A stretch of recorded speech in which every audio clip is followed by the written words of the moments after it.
and it works a lot easier than before. What's up, people?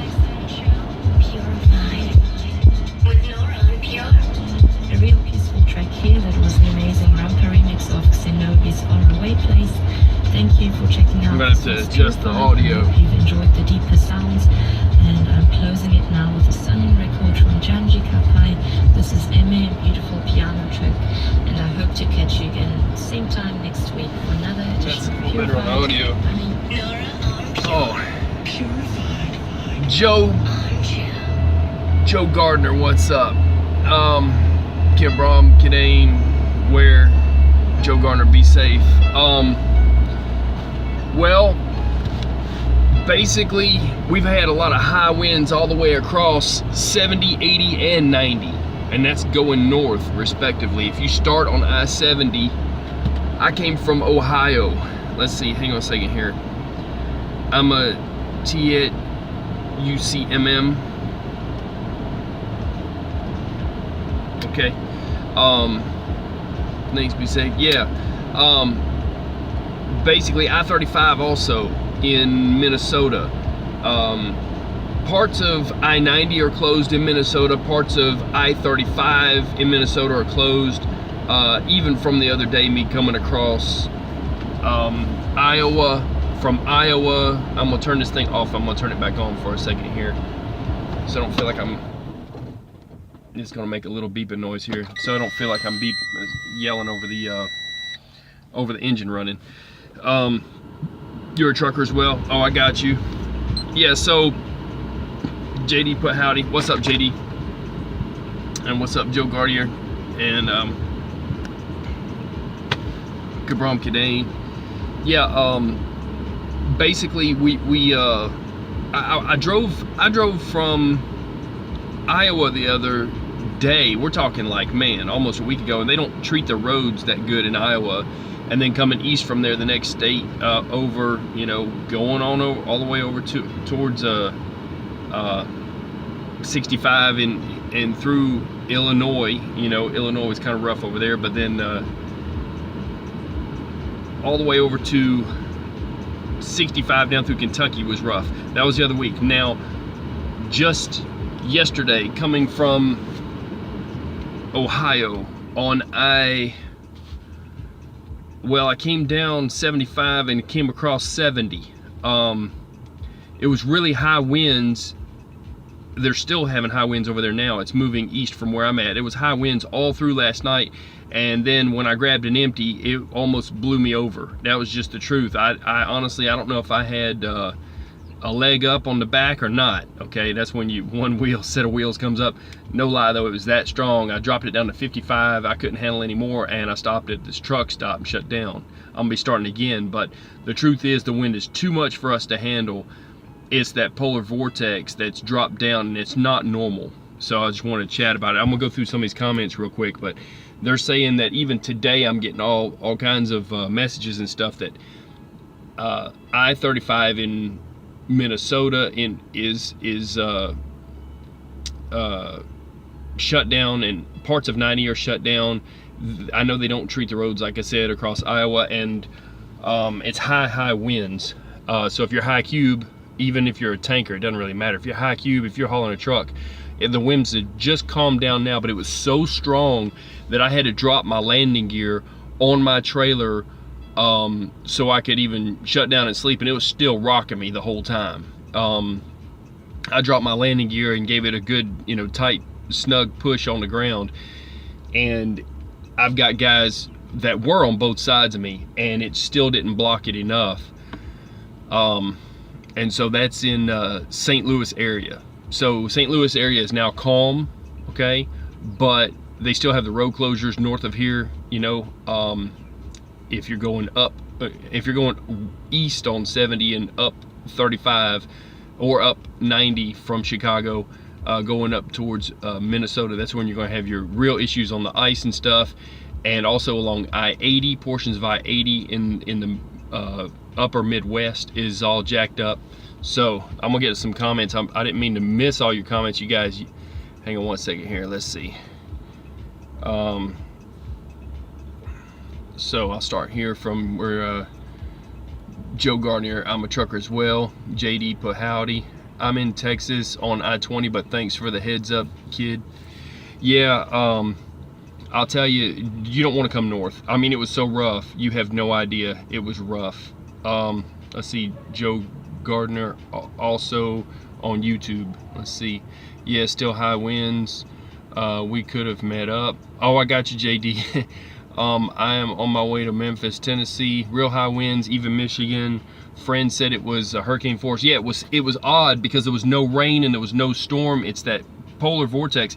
Here's what happened. I'll just get into the truth of it, and if you can handle the truth, that's fine. If you can't handle the truth, you're on the wrong channel, because that's what I'm giving is the truth. But here's the truth. The truth is that every time we get hit by a meteor, or you could call them meteorites, it speeds up the weather. About, I think it was 4 or 5, maybe 6 years ago,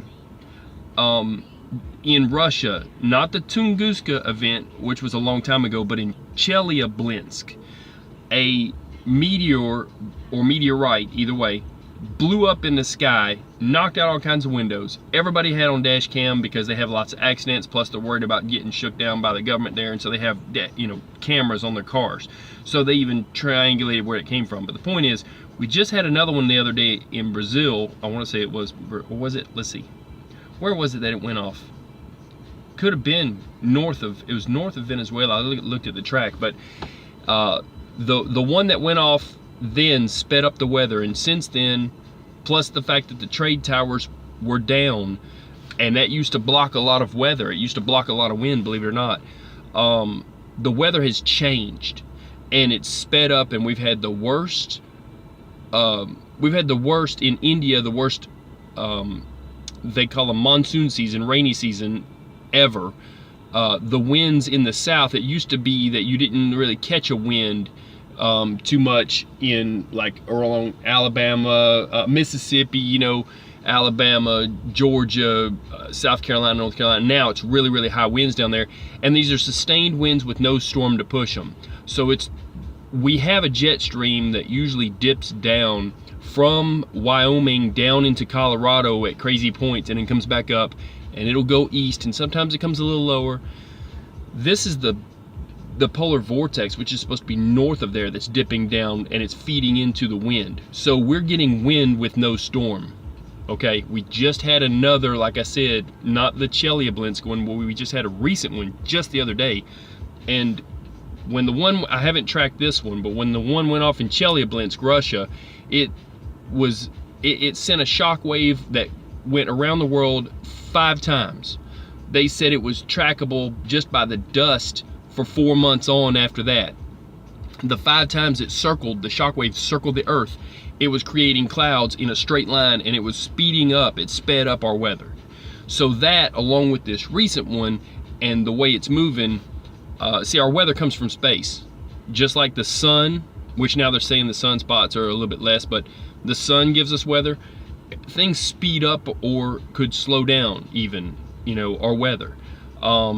So we've had an event where we got hit by another one, and they could go off in the middle of the night and you won't even know it, and then it speeds up our wind. So we're getting a polar vortex south with no storm for no reason, and it's sustained. And this is our new weather because of where the earth is going on the galactic plane in space. So whether you want to go that deep into it or not, I'm just telling you the truth.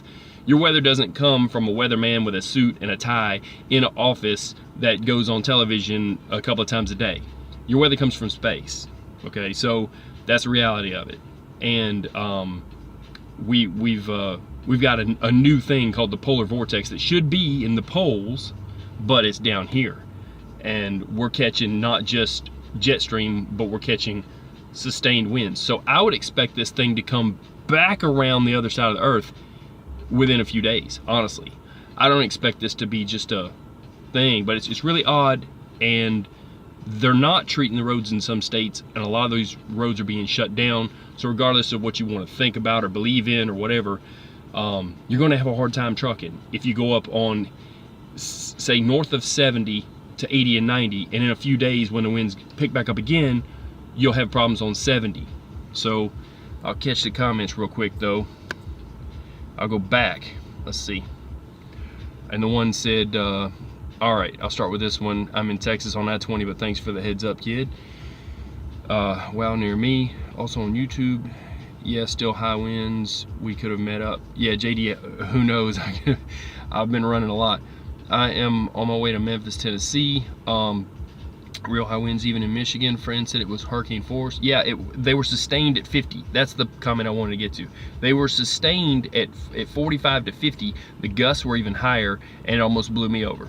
And so I gave up on it, and I'm going to go again in a bit here. But let's see, driving up 75 north, I-75 north. Prayers for you. Yeah, I'm good because I'll be moving south after this. I didn't give up on the shit. I'm done. They can have it. They look. If they're not going to treat the roads, I can't treat their needs. How about that? I can't haul it. I'm going to stay as south as possible, or do what I do. You know, turn and burn, turn around and go back down. But I'm not going further than where I knew there was a problem. JD, yeah, Joe, I am by 75. Rap and hip hop, it's crazy in New Jersey. Yeah, New Jersey's getting hit right now with the winds that I had last night that about knocked my ass over. And they, rap and hip hop, put the winds are unreal. Yeah, they're unreal and they're unusual. And it's not even with a storm. This is not storm-based winds. This is the polar vortex that's been pushed south. It's not dipping south like how, like I was talking about, the jet stream dips out of Wyoming and down into Colorado and then comes back up. It's not coming back up. It's staying south. And so I don't know if there was a series of different meteorites that hit, but I know about the one that was down, I want to call it in the Gulf of Mexico, that went off down there. So I looked at the track of it. Like I said, every time that happens, it sends off an upper level disturbance that goes around the earth, and it speeds stuff up. It brings up the winds here. Let's see. JD, you passed Middletown, Ohio. That is one you would remember. Yeah, Middletown, I did go through that. I want to say Middletown's the one with the Petro. They sell, one of those up there has got a Petro. They sell silver bars, and they sell they do embroidery, and they do hats and all kinds of stuff here. I am near there. I'll keep that in mind, Middletown. Let's see. I'm not planning on it, bro, kid.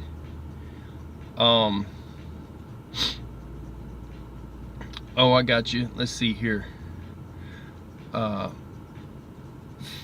Follow Black Smoke Matters. Yeah. I did a thing on that, and I'm gonna interview the kid on that. And that's if that's who that is that's saying kid there, you know, then he's the guy that would know more about that even than I do, or give you a better way of explaining it than I can. I know about it, I understand it, but you know, some people are well versed on a different subject. He's more well versed on it than I am, just on being able to explain to you, you know, what's going on. Even though I've been an owner operator for a long time. See, yeah, Joe, I hoping that gains a lot of traction for you all. Yeah, there's a lot of people behind it, behind the Black Smoke Matters shutdown. Joe Gardier, let's see. I'm thinking about being on YouTube more. Yeah, put up videos, man. Teach what you know before you go. That's what I'm doing. Have any updates? Black Smoke Matters. Just that it's gonna happen, and when it happens, they're talking about, you know, blocking roads and stuff. Oh, it's me. Oh, I got you. So that is kid. Yeah, kid. So kid, and I need to call you back, kid. We'll do the interview, man. I just, like I said the other day, I was like, hey, I'm about to be rolling after this, and I was in the woods and I didn't even get service, but that's all right. You know, people get it. Sometimes I don't get service. I do what I can. But so, like I was saying, we've got a lot of road closings just from ice, and they've given up on it. I mean, hell, we're in an ice age minima. People think that there are no ice ages going on. We could easily slide into a mini ice age, you know, like they did. I've seen these, man, I have passed rivers and big lakes that were frozen completely over, that blew my mind just the past couple of weeks. I was like, how's that even that frozen? Talking 5 below. I'll tell you, have your antifreeze tested, because you could have full of antifreeze and stuff could still freeze. I just had mine checked the other day, and the guy recommended me, I mean, which I use an extender, but that's just for it to not get pitted liners. He recommended me, you know, fairly soon, I'm going to get mine changed out. It's a couple $100 at the TA. And then sometimes they have to what's called burp it or whatever, because it has air in it. So get them tested at Speedco. They'll test it with little strips. Let's see. Call me bud anytime. Got a new group in the shutdown also. See, it's spreading. Listen, that's the kid. He's talking about he's got a whole new group. There are so many drivers that showed up in Washington, and they don't talk about that on the news. This is stuff, none of this stuff do they talk about on the news. You know, I'll make this Operation Hot Biscuit too. I'll put that up, but that's what I'm doing, is bringing it to you. And anybody wants to chime in and put more info like the kid there, you know, this is real. And so know ahead of time, they are going to shut down hauling freight. And when that happens, you know, there you go. They're talking about shutting down roads. They're talking about definitely not hauling. I've even talked to companies and said, because I know several hundreds of companies, okay, that I'm friends with people in, and I've talked to their actual management, quite a few of them, not all hundreds of them, but the ones that matter, and they have said they are fully aware of this shutdown event, and they fully expect their truck drivers to support it, and that they expect it to be a slow week for them to be able to haul freight, and they know that even their company drivers are going to stand by the other independents and all of them. And some of them have even told me, dispatch and otherwise, in those companies, that, hey, I think it's a great idea and it's about damn time that the truckers stood up for this. These are people in these companies who have freight and company drivers that are saying, we know our drivers are going to be taking off for that off day, that weekend from Friday to whatever. We already know, we've already been told. They know there's going to be a shutdown, okay? Which they just, this was an odd event too. Just the other day, I wanted to bring this up. They're checking out an airplane, Amazon hauling freight airplane went down in Houston, and it's been all over the news. I saw the video of it on the news in this truck stop in the break room, and it just, for some reason they're saying it'll take weeks to find the black box. I'm not sure what happened with that, but let's see. But I'm gonna back up. I'm gonna make some comments here. Okay. Yeah, so Cameron Simmons it's me. Yeah, that's the kid. Let's see. Call me bud anytime. Got a new group in the shutdown. Also, I started this one. So he started his own group, and there's lots of them too. Let's see. It's all livestock and agriculture. Yeah, that's what I was telling you needs to happen. You know, the bull haulers, cows can't stay in transit but so many hours, or it's cruelty to animals for them to be on their legs that long. And if they get down, they got to hit them with a cattle prod and get them up, because the stomach, bouncing on their stomach, it could kill them. It can make them bleed internally. And pigs have to be hosed down if they're ever stuck in a backup. They got to call the fire department, and they got to come out with a pump truck and hose them down because they get too hot. They have no sweat glands. Pigs don't have sweat glands. So there's all these reasons that agriculture, chickens, they can't freeze, you know, so they have to move these animals to where they're going, even to be slaughtered. And so they can't, there's laws that says you can't keep them in transit. You can't just make them shut down and all this. The hours of service, they've got to have, just like they give oil field operations, so that people don't freeze and they can have home heating oil, they give them a waiver. And whether you know it or not, every winter, tankers from certain states, most all states, the governor signs off a waiver and says this guy can run as much as he needs to get this stuff there. He can run 24/7 if necessary. So there you go. And you don't see, you know, tankers having issues. So they don't want people to run out of home heating oil. They don't want to run them out of gasoline. It's codes for gasoline too. Oil field operations can run just about 24/7. They just, you know, they do have to log it, but they have a waiver on them. So truthfully, it's not about anything except for appeasing the Mothers Against Tired Truckers groups and crap like that, and then eventually it becomes everybody against truckers, you know. It's, in a way, I understand that they want you to take a break. It gives a trucker a reason to tell their company, okay, it's time for my break, y'all, get off my back. But at the same time, at some point, you have to understand that it can't be about safety if it leaves you in an unsafe area spending the night because you don't have enough hours to get 30 minutes down the road to a safe truck stop. Which, by the way, I've been doing videos that you have not seen yet of all these truck stops I go into. This one in particular is no exception. The row in front of me is completely full. The row on the end there, you see a trailer on the right. They're parked all along the edge of the curbs. And we like truck stops that let us do that and don't have parking Nazis that run around on damn golf carts trying to push us out of our parking spot and wake us up, because that's not safe either. Don't jack with somebody when he's sleeping. That's just all. You know, you might get something. So here's the thing. Billy clubbing the head out the window. Here's the thing. You know, I understand that they put it under safety and call it under the guise of safety, but there are a lot of instances where truck drivers need to be able to move in case of high winds and a tornado. Guess what? They had a tornado hit Mississippi. I believe it was Mississippi. Tore up a building. One woman was remodeling in a home and she died in it when the whole roof collapsed on her. Another, that was in actually an industrial area, but it was a house. Basically a truck driver shut down at a truck stop in a tornado. He has nowhere to go.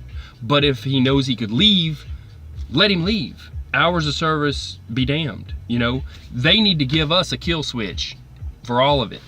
You know, a override button, a bad weather button, something, you know, for a lot of things here. I'm gonna start reading some more comments. Sorry if I went off into a rant here, you know. Let's see. Joe Gardner, okay. It was, let's see, 40 below during the polar vortex in Chicago. I prepared. Yeah, that was super cold, dude. Let's see, so many people didn't and jailed up. One driver who had frozen his semi, so sad. Joe Gardner, I tell you what, dude, the next time you get a chance, make a comment on one of my videos that's already been up, or this one when it goes up. I'll have to check it and approve it, okay? I'm fixing to be, I'll be probably winding up doing it 34 in the next few days. And I want to, if you could send me a link to that driver who froze in his truck because his fuel gelled, okay? And I've did a video on anti-gel, but I'll do another one. I don't even care. I'm just trying to teach people and keep them up to speed. Keep us from getting frozen, you know? And you gotta have cold weather gear. People, $10. Back wall of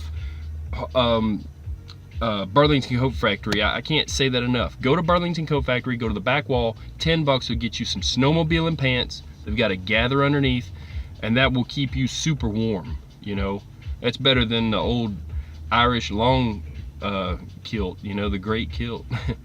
But let's see, we gotta spread information though about people keeping warm, even if their truck is not idling. Like mine's not idling right now, I'm good.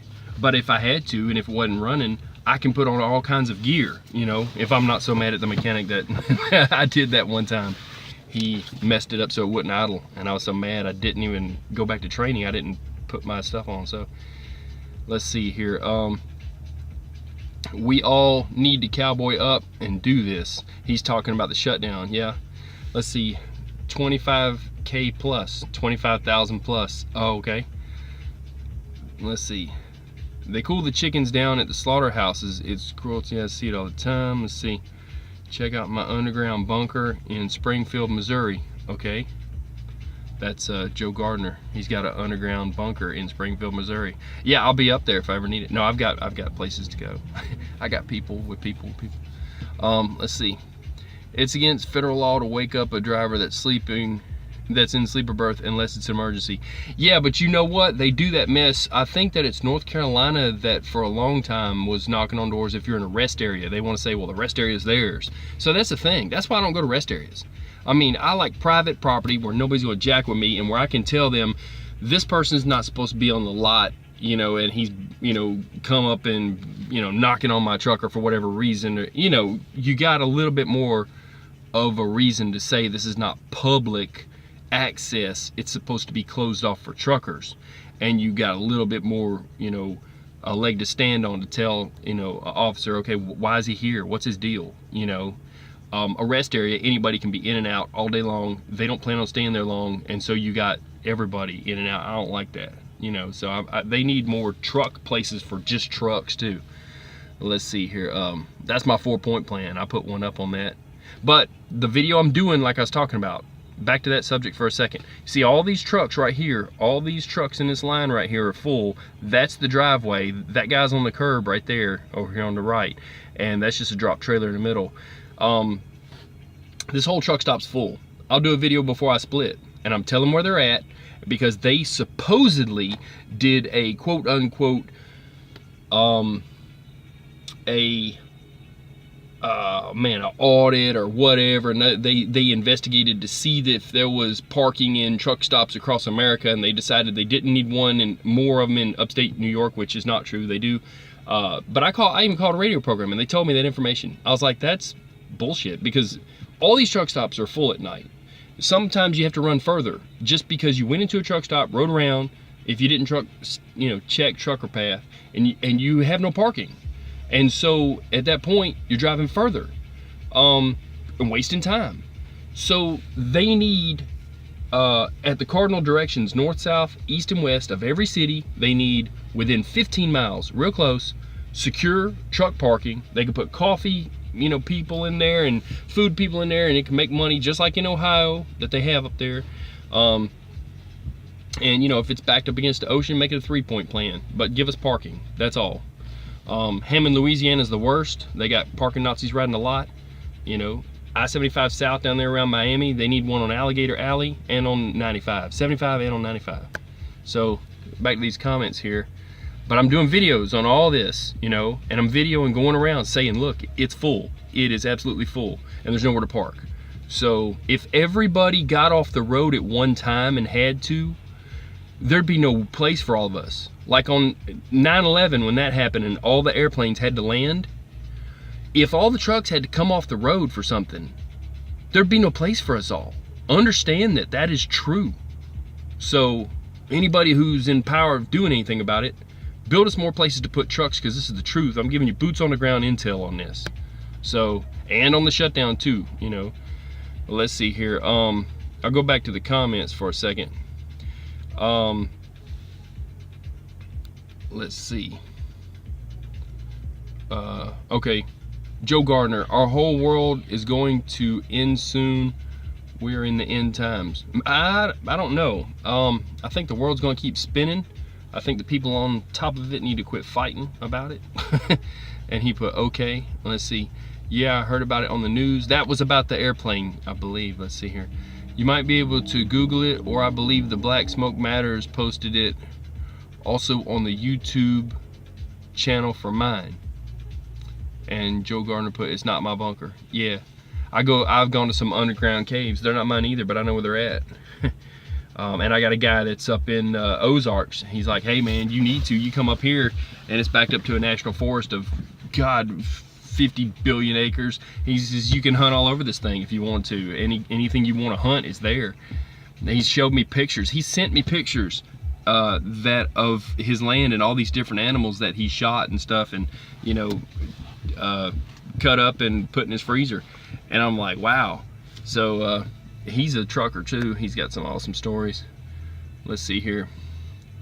JD, message retracted. Okay, let's see. And then this one. How did Venezuela's situation get this bad? Where do you think this is heading now?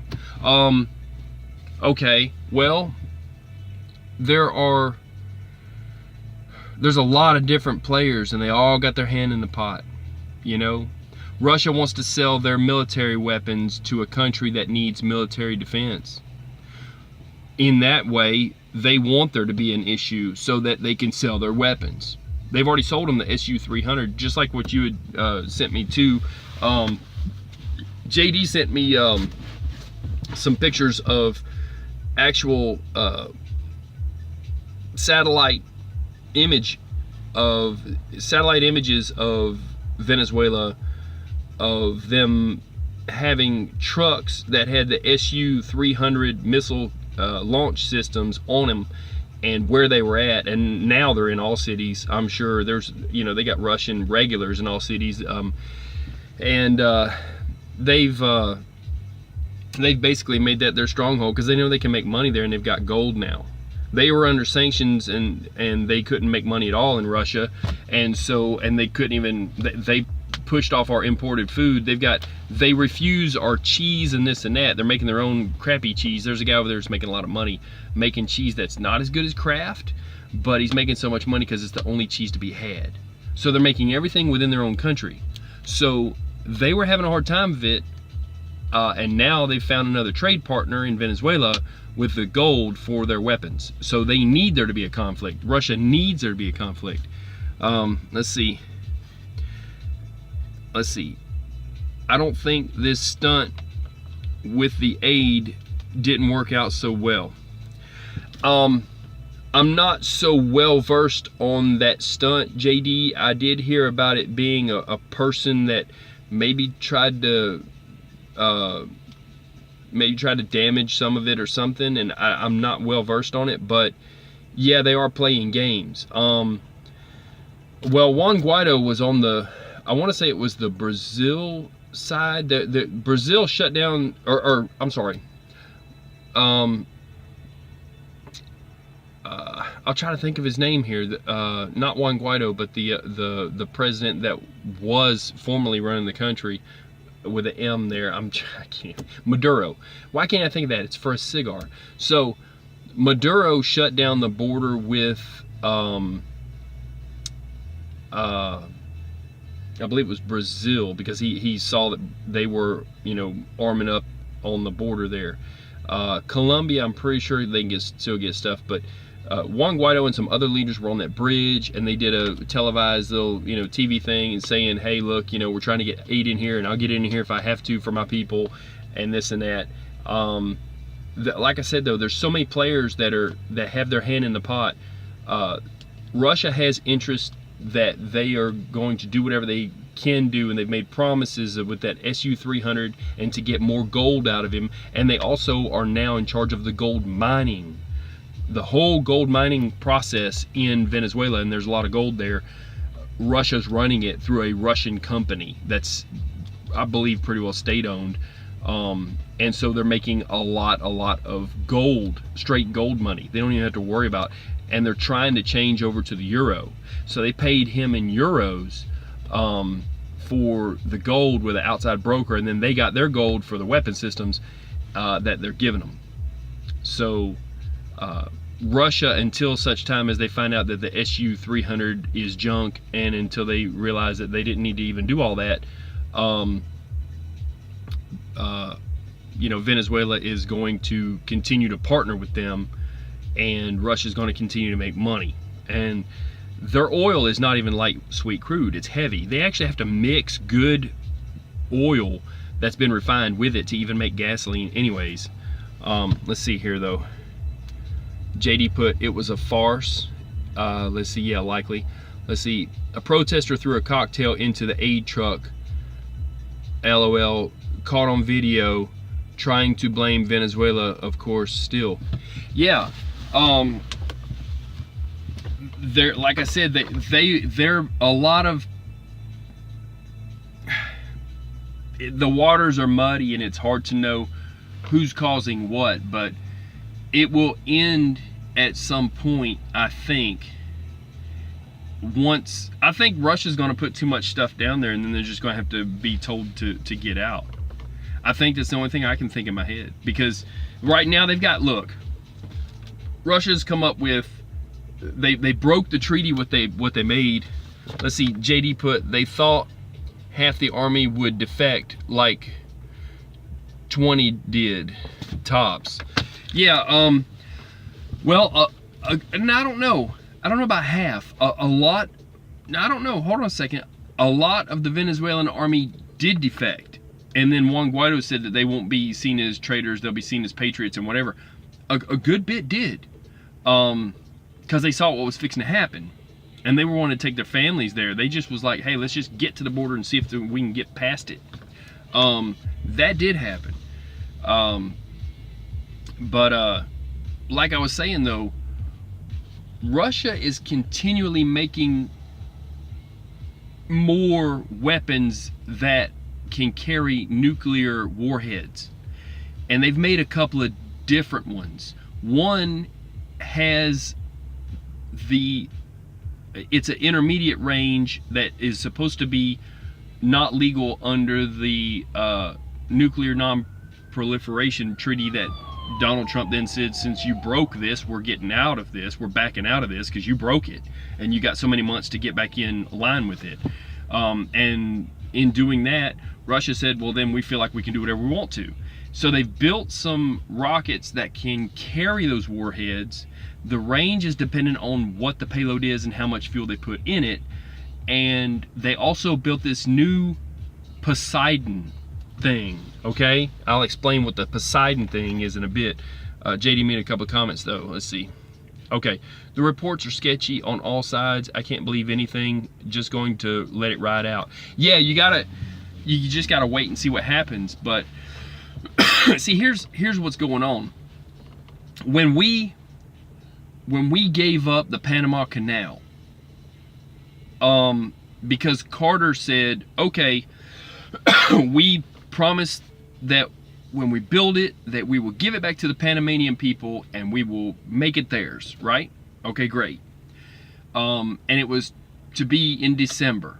So my joke then was, as years back, my joke then was that, and it was, later on, years on, but whenever that treaty went up, we left our bases down there and all, and their economy went to crap because of it. Because when the American military leaves somewhere, anywhere, their economy goes to crap. Because all the services that come around that, sell them food and clothing and whatever kind of novelty they want to buy and bring home, if they're almost like tourists at that point, spending their money. If people go to ports of call in the Navy and they get off the ship and they go buy stuff or whatever. And so it's their leave. So when they get leave, they go there and then they spend money. So when we gave back the Panama Canal, I joked, and my joke was that they got an isthmus for Christmas, because the land, it's cut through, water goes through it, it's an isthmus, okay, a channel running through land. So they got an isthmus for Christmas. And when it happened, our military kind of left, because we were like, well, okay, we're leaving. Their economy went down and they were like, we got to fill up the economy. What happened? Russia steps up to the plate. Hey, look, we're here. So they pay them money to use the canal, and guess what they use it for? Nuclear subs. So they're right there anyway with nuclear subs. But now they've gone a step further than that. Now they've got this big thing that's it is a submarine. It dives deeper than a submarine because there's no people on it. So there's no reason that people can die from going down too deep. It's a drone submarine, okay? They call it Poseidon. You can look that up, okay? The Poseidon goes deeper than any submarine can follow, number one. Number two, it can just sit down there for like a long time and sit idle. And then the worst part of it is basically one big ICBM, or maybe it's not intercontinental ballistic because it's so close to whatever, but it's a nuclear missile. So it's a amphibious, if you call it that, because it comes out of the water when it shoots out, nuclear missile, full-on rocket. So let's see. And then JD put, the U.S. Navy is adding a fleet of autonomous submarines with the purchase of 4 Boeing's Orca extra large unmanned undersea vehicles, XLUUVs. Well, they need one that will go down there and track and hang out around, maybe laden with explosives, one of or all of those Poseidons. Maybe Poseidon needs a friend. You know what I'm saying? Call them the Little Mermaid. I don't give a shit. Just something to watch them. And if they happen to pop off, well, hey, pop off with them. They got to do something, because that's a unchecked threat, really. I'm sure we probably have a good idea of some way of tracking them with sonar. We can't go as deep as they are. We can't just have people sitting down there next to them. Then when they move, I'm not sure where they're trying to put them. I'm sure they're trying to put a lot of stuff around Cuba if they could. That's where they wanted them last time. And they're probably going to send them down to Venezuela, you know. Now that they have, see, here's the thing. It's my understanding that Russia has, or let's see, China. I'm sorry, I said the wrong word. Their partner, if you call it that now. China has a whole bunch of islands. I'm pretty sure it was China that put it, maybe it was Russia, that they buddied up with, that go across there to give them free range of taking the fuel tankers out of Venezuela, going north and then west and coming over and then down, because they will be within the waters of those countries that they have agreed to trade with or whatever.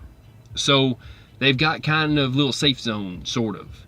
And if they decide to run the Poseidons down there, that's kind of messed up too. And they break all kinds of treaties with that mess. So you're not supposed to use international waters for that kind of stuff, you know. But anyway, they look up Poseidon either now or when you get off here, whatever. You'll see what I'm talking about. It is almost the size of, I believe, one of their full submarines. It's huge, and it basically, you know, that's what it's made for. All it's made for. It's made for nothing else except for to shoot a nuclear payload. That's it. So they figure that that's okay. I don't agree. I hope that they can find a way to counter that easily, and I hope it's not hard for them. So, and maybe a good way to track it. Because see,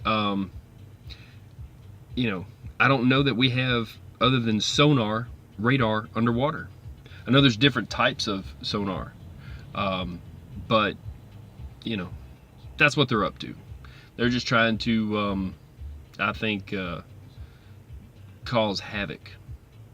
But anyway, let's see. JD put, this is a rumor, a theory. Oh, you don't believe in Poseidon? I've seen some stuff on it. I believe it to be pretty real. And it wouldn't be even hard to make. That's the bad thing. But let's see. Trump allowed all this to see the CIA operation. You know, he's definitely draining the swamp. He's taking care of business up there. He's the one president that's actually trying to stop drugs from coming in the country by building a wall. Trying to stop, you know, the murder rate. Trying to give people jobs. He's trying to bring up the economy. They were trying to jack it up on purpose, because then the rich people's money is worth more, because you're going to lose your house, you're going to lose your bank account, you're struggling because you don't have a job, and then when they have millions, their millions is worth 10 times more than that, because the buying power of those millions, when they can buy houses for pennies on the dollar, and then 30, 40 years back and later, it's just like that movie, I think it's A Wonderful Life with Jimmy Stewart, where one guy in the town's buying everything when everybody else is selling because he has money, and that's how it works. The rich become richer, you know. But he's trying to help things. Trump actually lost money being president. People don't realize this. I'm gonna speak on this for a minute, because listen, first off, he forfeited, is my understanding is he forfeited his pay. But then, just to be funny, I believe it's because Nancy Pelosi drinks a bit, and they were talking about her bill on the airplane and stuff, that he donated his money to alcoholism or whatever, alcoholism research and helping people. That was hilarious. I thought it was funny as shit. So, but basically, he went from, they showed how much other presidents went into the White House as having like a couple $100,000 or whatever, and left out having millions. And then he went in there, like, I don't know if it was billions or whatever he had, and then he, off the bat, lost money to be the president to straighten out our shit. The man lost money. Then he said, I don't want my salary. You can keep it. I don't even need it. Just make me the president and I'll fix all this. That's what Trump is working for free, people. The man gets 4 hours sleep a night. He's working for free. Now, I've been behind on stuff, and then it takes them to pay me back. Or they say, well, we got to research and see what days you did whatever, if you're, you know, doing one of them little pop-up fleets or this or that for different companies, and you want to get demerge time, delay time. This man's working for free, though. So give him the credit that credit is due. He goes without sleep. He's lost money with his businesses. He would have made a lot more money had he never been president. And he's in there grinding, and he's like, I got this. Because he knows that if the economy goes to hell, his businesses won't do well anyways. He needed to save everybody and himself and our economy. They were trying to drive it so that it's like in Europe right now. In England, people used to have jobs manufacturing steel, manufacturing this. Then they said, well, let's get it from wherever, you know, a stand or something, right? And then those companies that manufacture steel or whatever, all those jobs were lost in England, and those people are over there having a real hard time because their economy's gone to crap. And they sold their country out. He saw the same thing happening here. He said, no, it stops here. And that's what he did. So he's helping us. No other president has said that we're giving this country back to the people. So hold on, I'm gonna go into these comments. JD, I see you made a few, and that's good. Let's see here. Then this is all JD, hold tight. Let's see. Let's see on how they take down countries. Let's see. Letting them hang themselves and show their colors while he observes. Yeah, I guess he's doing it. Like I said, a theory. I got you.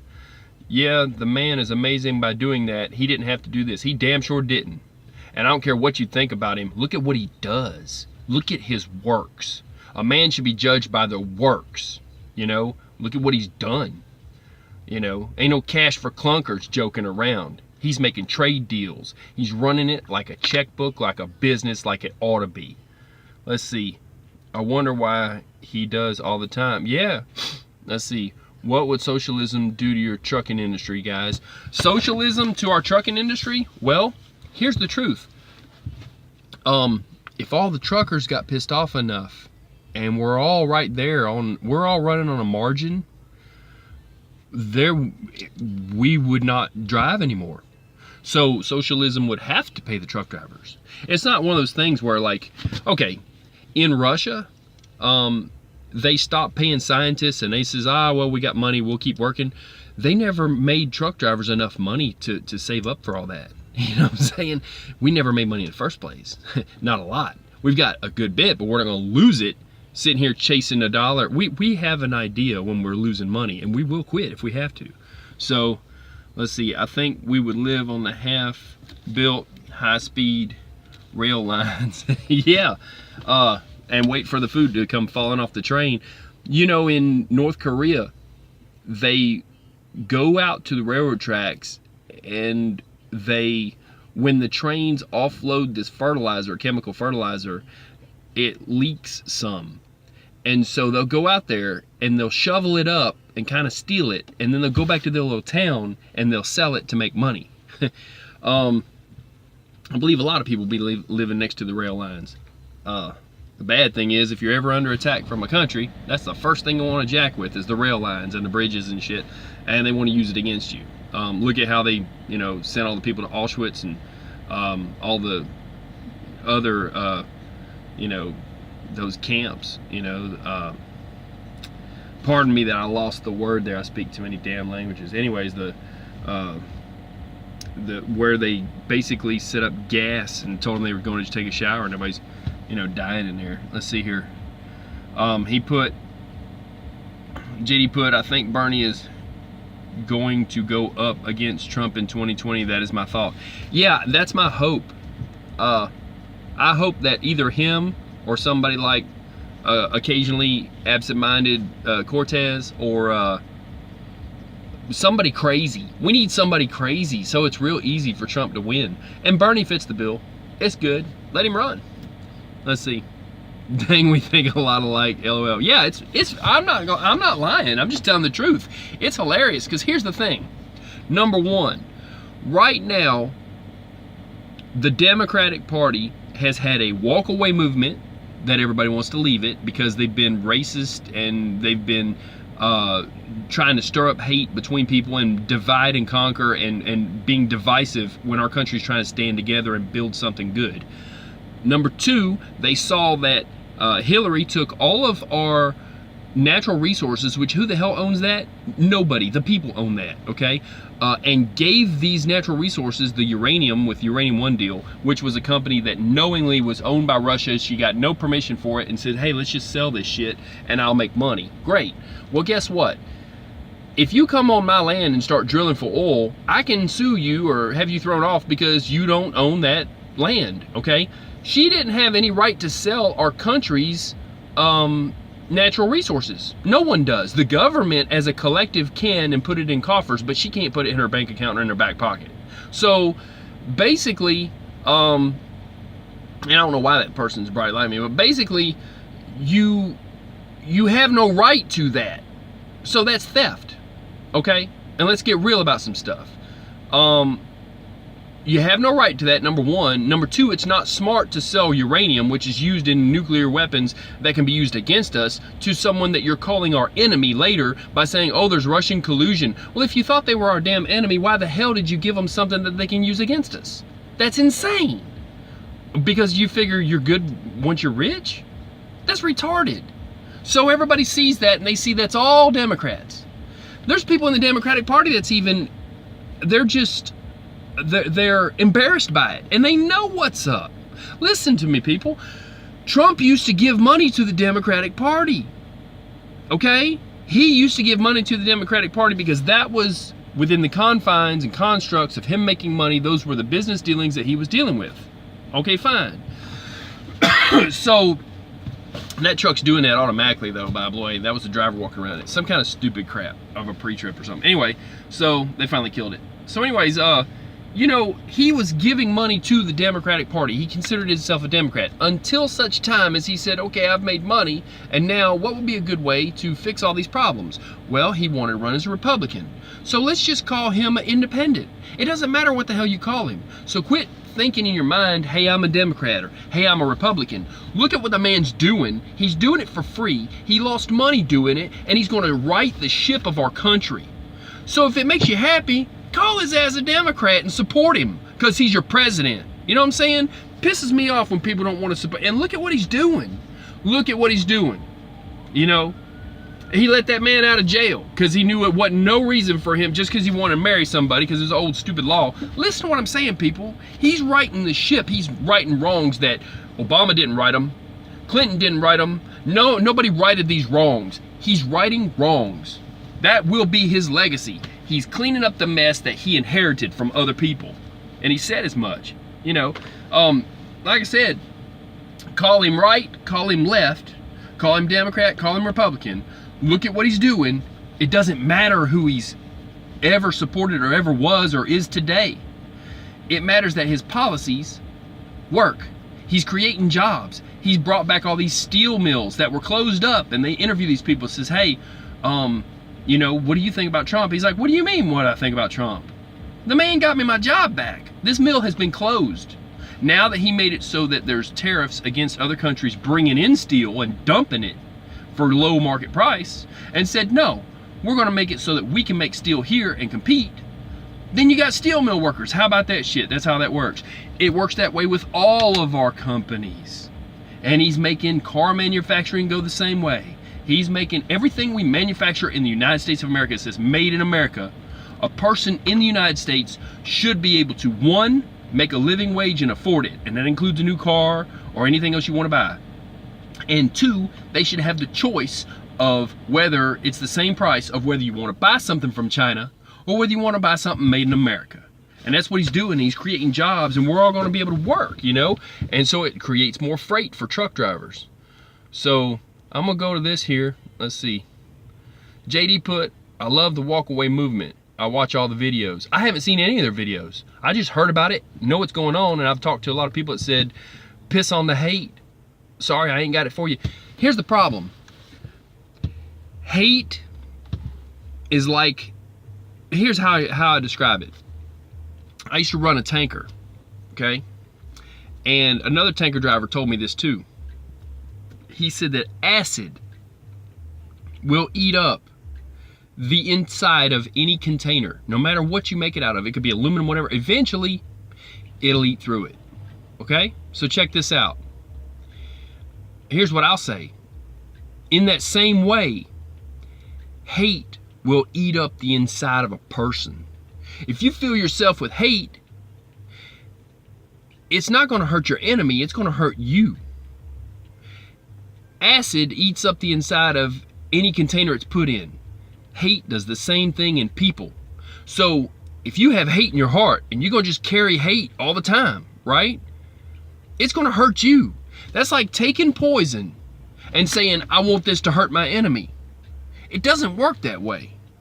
So these divide and conquer and psyop and misinformation, disinformation campaigns, and trying to say that, like that guy recently tried to say that somebody attacked him and put a noose on him and all this bullshit. It is pointed at being divisive. And the thing is, they know that if our people coalesce, we are stronger than them. Number one, they're outnumbered. Number two, we don't have to listen to their bullshit. We can make our own policy. We can put our people in there and vote our people in there. Once we wake up and say, wait a second, just because that's somebody's granddaughter, why are they in that swamp? Why are they running the government? It's we the people. We need to put our people up and get our people voted in so we can make a change from within. Even Hillary Clinton was smart enough to know. She said a long time ago, hey, we need to change this from within and get into the government. Yeah, they changed it all right. They jacked it up. Now we're fixing it. So guess what? We need to have our people that represent us be voted in. If they can't get us to get along for 5 seconds, if they can keep us divided, we'll never vote anybody in, because we'll say that person don't look like me, or that person don't move like me or act like me. You know, look, the brain surgeon, the guy that Trump put him up there and put him, I think, in charge of urban housing and stuff, but he was on the ticket to run for a bit there, and they gave him a hard time. There was two black men that I would have voted for. That was one, and the other one, I'm trying to think here. I'm no good with names, people. Here's the truth, though. One of them ran that Godfather's Pizza place, and the other one was a brain surgeon, or maybe he was a brain surgeon too. And then the other one was a I'm trying to think of what he did. Anyways, one of them had the 999 plan, okay, and he talked to Bortz all the time. Then the other guy was, like I said, a brain surgeon. Maybe you can come up with their names, whatever. It doesn't matter. I'm all for those people running for any kind of office they want. The one guy that was a brain surgeon, he was the most qualified to do every job up there. He could have been a president. He's the only person in history I know. Could have been a president of the United States because he was smart enough and qualified enough, okay? He was in military school and college, so he understood the art of warfare. He understood defending a country. He was also a brain surgeon. He could have been the Surgeon General. So that's 2 jobs he could have had. 3, he could have been Secretary of Defense because he understood warfare. 4, like all these things, he could have taken every job in the government, and he still can because he ain't dead yet. Give him a chance. You know what I'm saying?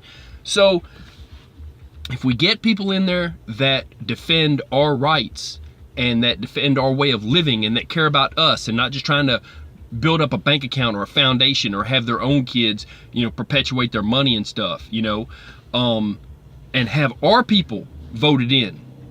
I don't care if you're white, black, pink, purple, it doesn't matter who you are. If you have come up and struggled in this country, you have a right to run for public office. If we could get more of people who have never run for public office, not this progenitory of same, like I said, I don't care. Trump's kids could all run. That'd be great. But the people that have been running things for a long time, the people that have been up there in Congress and their kids and grandkids, just because that's their bloodline does not mean that they're the greatest people that could ever fill that job. Okay? We need our people. I'd like to see about 100 truck drivers. I'd like to see, look, start with that dude, the guy that just left, that guy over there, maybe even a hotshot. Let him run for Congress. Look, I'm telling you, that is the problem. That's why they're trying to do a divide and conquer campaign, is they're trying to stop us from thinking in that way. I'm gonna go back and read some comments, man. I'm sorry I wasn't even watching. Where am I at? Let me take a drink of water, people. I've been, like I said, I went a little off. Sorry, I get wound up, man. Hey, this is our country. We run this, Herman Cain was one guy's name. That's the one guy. He was the one that would have been a good anything. And the other guy, Herman Cain, and man, the one that's actually, I want to say, running in office right now. But hold on a second here. Forgive me because I'm no good with names, but I'm with them in spirit, you know. Let me back up here. Let's see here. Has someone out there checking the lights? Yeah, okay, that's where I stopped off. Yeah, that was somebody walking around the truck. That was the driver. Let's see, I pray for him. He has me on edge sometimes. When he turns out it was a good thing later on, it seems to work out later. Yeah, they got all the angles and they got more intel than we do. They know stuff, you know. We're not privy to all the information, so we can't even make an informed decision. We could just watch back and maybe speculate on some of the stuff they do. But I believe Trump's got it by the horns, man. He grabbed that bull by the horns and he's dogging it, you know. Let's see. Nothing like watching people talk about walking away. Yeah, I'll have to watch some of them. Let's see. It gives me hope when I watch them. The part that worries me is after Trump leaves office. I hope he never leaves office. Let's see. Let's say this. I hope someone like him is put back in. I don't need him to be the president forever, but let's see. Oh yeah, New Jersey passed something to where Trump is not allowed on the ballot. Everybody in the country knows that the reason they call Jersey walls, those concrete barriers, is because New Jersey has been so corrupt for so many years that they can't even finish a road. I don't doubt that they passed something to block Trump. I could care less what New Jersey does.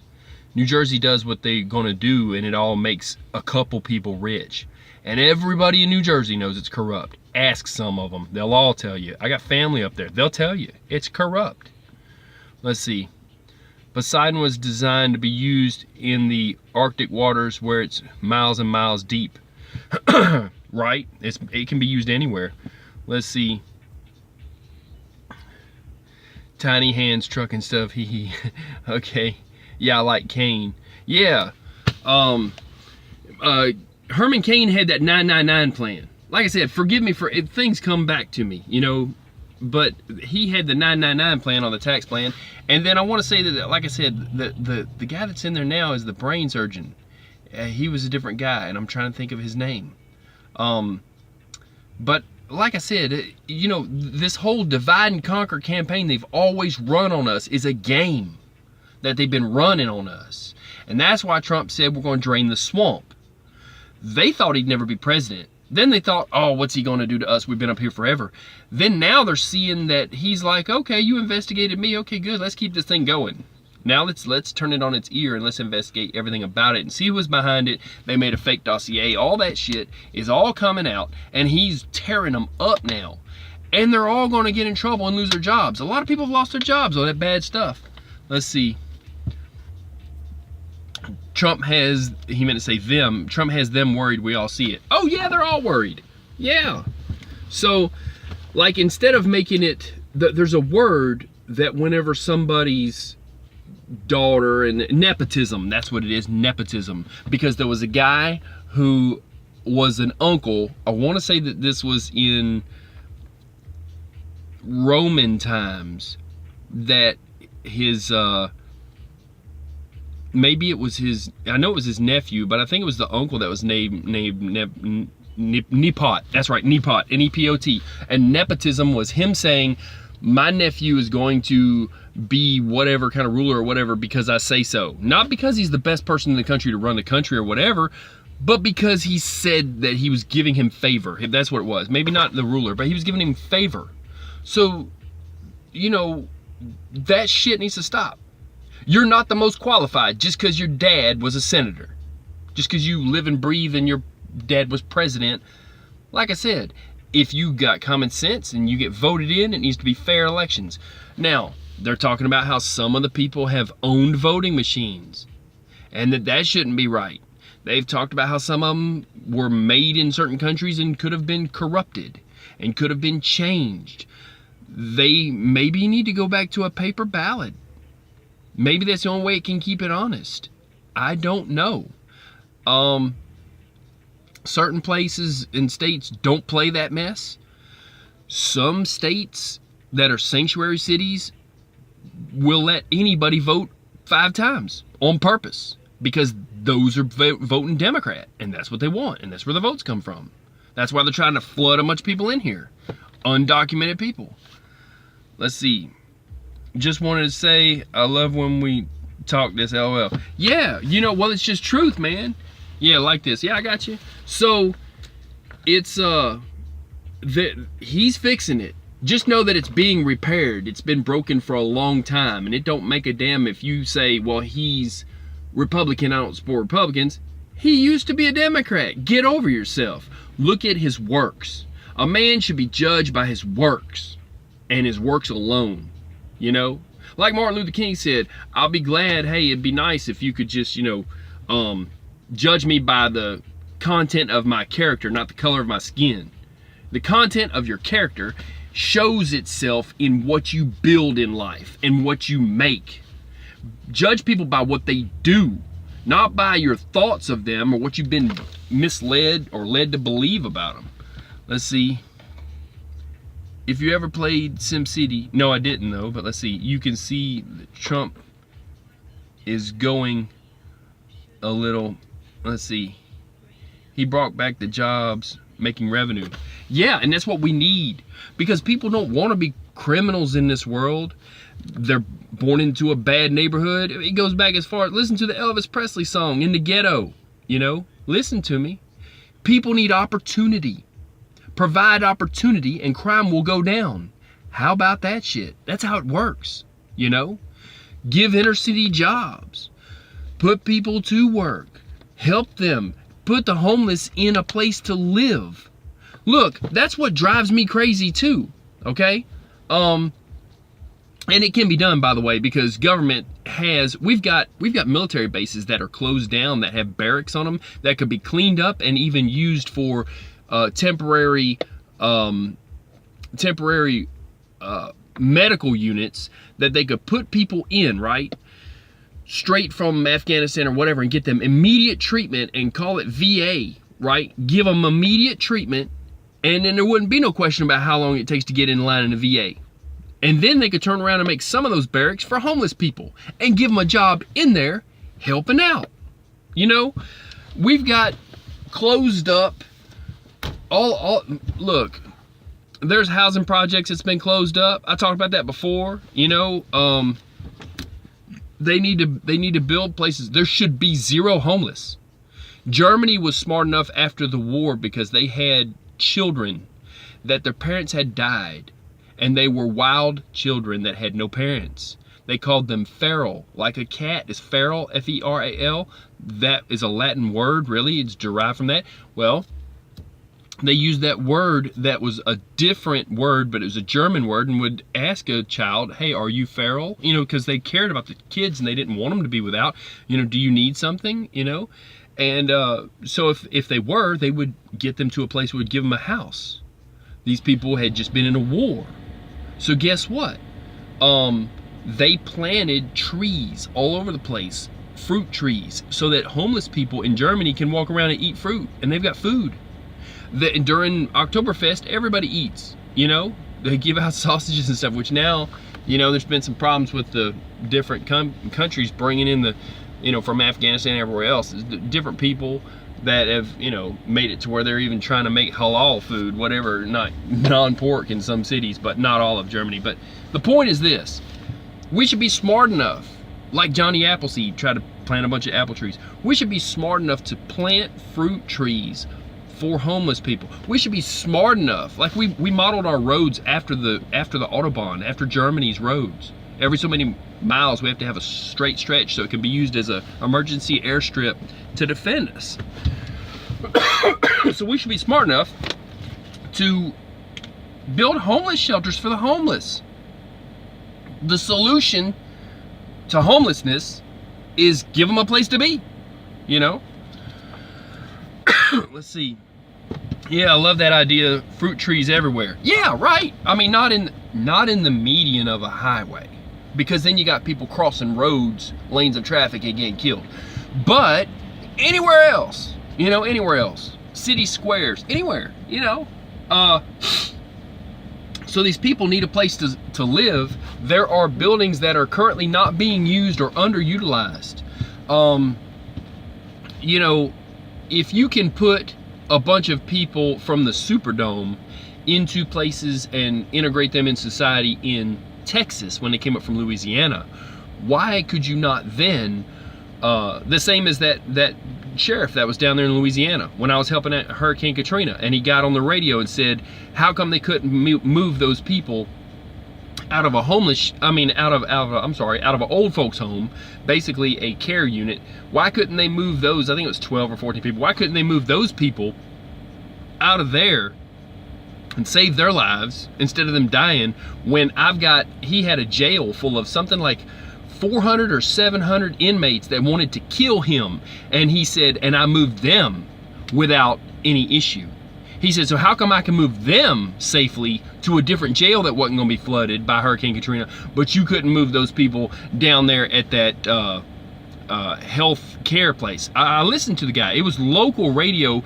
You didn't hear about that on the national news. Only people who were close to that area heard it on small local radio stations, okay, that were broadcasting emergency messages saying, hey, this person's missing, have you seen them? Their parent is here, or their loved one, or their wife or husband or whatever, child. They're trying to reconnect people using AM FM radio. We were all listening to radio stations and writing down names and helping people out. And so when I went out and gave out ice water and MREs, and then later was the morgue unit and went down there into those places, I had a list of names, and then we would, you know, help people out. Hey, you're looking for this person? They said that they're just got on the radio and said this. Well, the sheriff moved those people, and he was pissed because how come I can move them people, but y'all left them people to die in that it was a old folks care home, whatever you call that, okay, whatever the word for that is. So, and at the same time, there was people on the radio that were, you know, that were saying, okay, this area here is going to be where there's a pod at. You can get, you know, ice water and MREs here, where all the pods were at. You know, we were all, you know, taking down intel and helping people out. So let me see here. And then they said we wasn't there. Yeah, right. So I'm just a ghost, right? So anyway, let me go back here and I'm gonna go over some of these comments. Let's see here.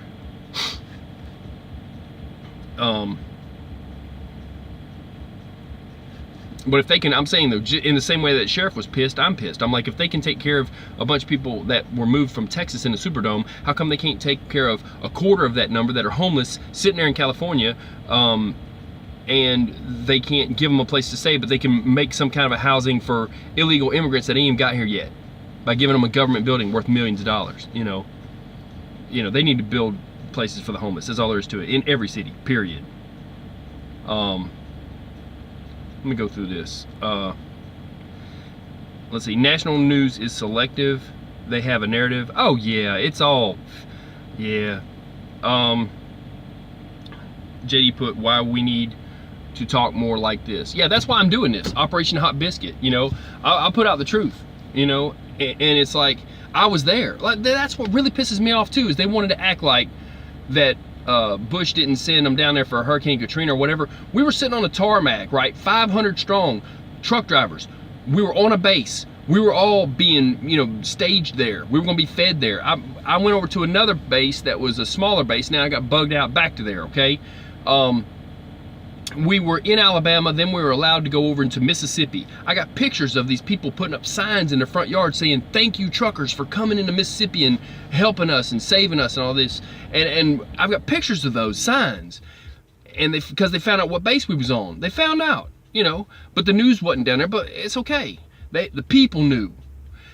But then Louisiana said, oh, this is an internal problem. The governor said, we don't want to, they wouldn't let us in. They wouldn't let us in, people. Listen to me when I say it again. They would not let us in. We had ice water and MREs ready to go wherever they told us to go. They would not let us in. And as far as the Superdome, they had 2 Landstar trucks in there. Both of those trucks, the transmission and engines got flooded. A guy showed me pictures of his because all the water took all the cars and his truck and pushed him over to the edge of the parking lot against his truck. His truck was in the edge. So his rear's transmission and engine got water in the oil of the engine, the oil of the transmission, and oil of the rears. So, because there's breathers, right? And the water let it in there. So he kept running, but then later they said, okay, now your computer's messed up, whatever. And the government wound up fixing his truck. But here's the thing. They only allowed 2 trucks in there. And we wanted to send more after they, you know, got a drier place to put stuff. Or a taller land. They found where it was higher ground to put stuff. They wouldn't allow more stuff in there. And then we had little hot shot trucks going in there. Little shorter trucks. In first in some other places, and then they were painting the X's on the house and stuff. But those guys were there, and they denied that they had help from the government, even though Bush did send us down there. And then we're sitting on the tarmac, sitting on there in on a base, and they would allow us into Mississippi, but would not allow us into Louisiana. So we were running back and forth all over the place in Mississippi, helping Mississippi out, and Louisiana said, no, we're not allowing any help in here. Okay, it's an internal problem, we'll take care of it. That was BS. And then they want to say, well, Bush didn't send no help. We wanted to. As a state, he had a right to keep us out, and that's what he did, and it was for political purposes. So you better know, and you better get it untwisted. Hurricane Katrina, you've been lied to about a lot of that. I was one of the drivers that was out there. There was 500 or 600 of us, okay? And for all those hurricanes, I helped out. I got down there until I got hurt. So the thing is, in Florida, we were down there. We went from there over to when it went to Katrina. And then after that, you know, or before that, I think it was Brownsville, Texas. All those hurricanes. For years and years, I worked and helped out. So during hurricane season, I go down there and help out. And then they want to say that we weren't there. We were there. They wouldn't let us into Louisiana. So anybody from Louisiana that moved up to Texas, we tried to help you, and your governor wouldn't let us in, number one. And number two, if they can help those people that went from Louisiana up to Texas and find them jobs and give them a place to stay and all that, then they can help the homeless in every state, because it's a lot less of them, period. So let me go back up. The numbers don't lie. So hold on a second. Let me go back up here.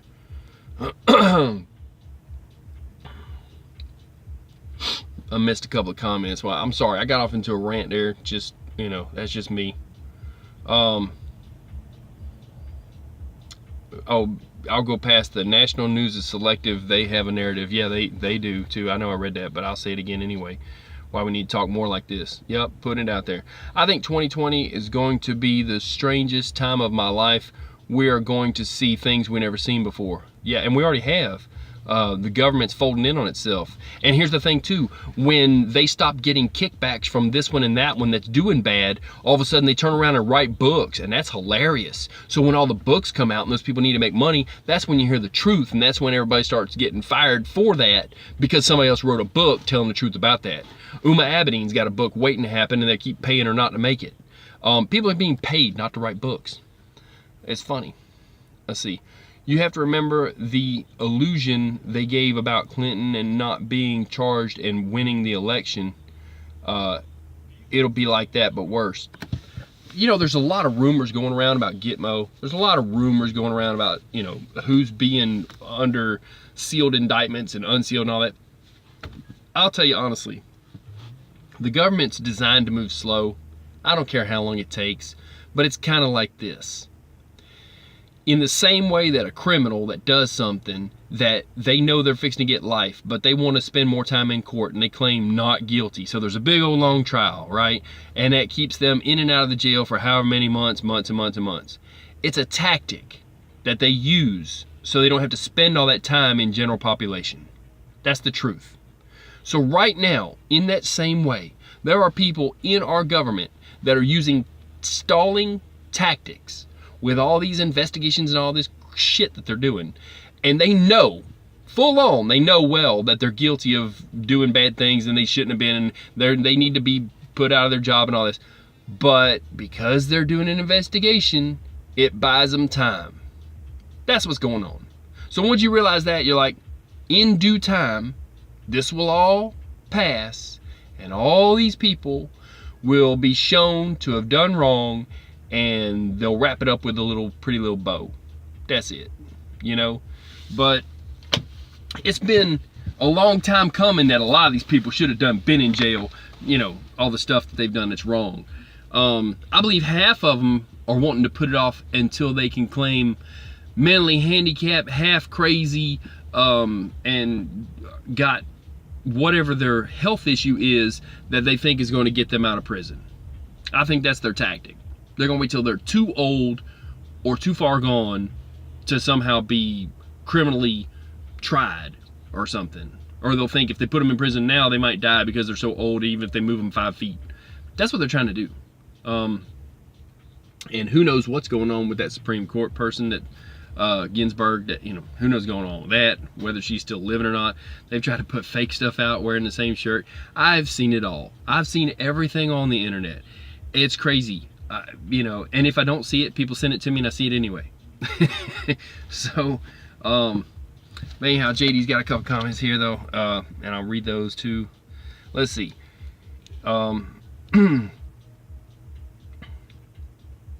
I see the ethics breaking down. The government is looking silly more and more.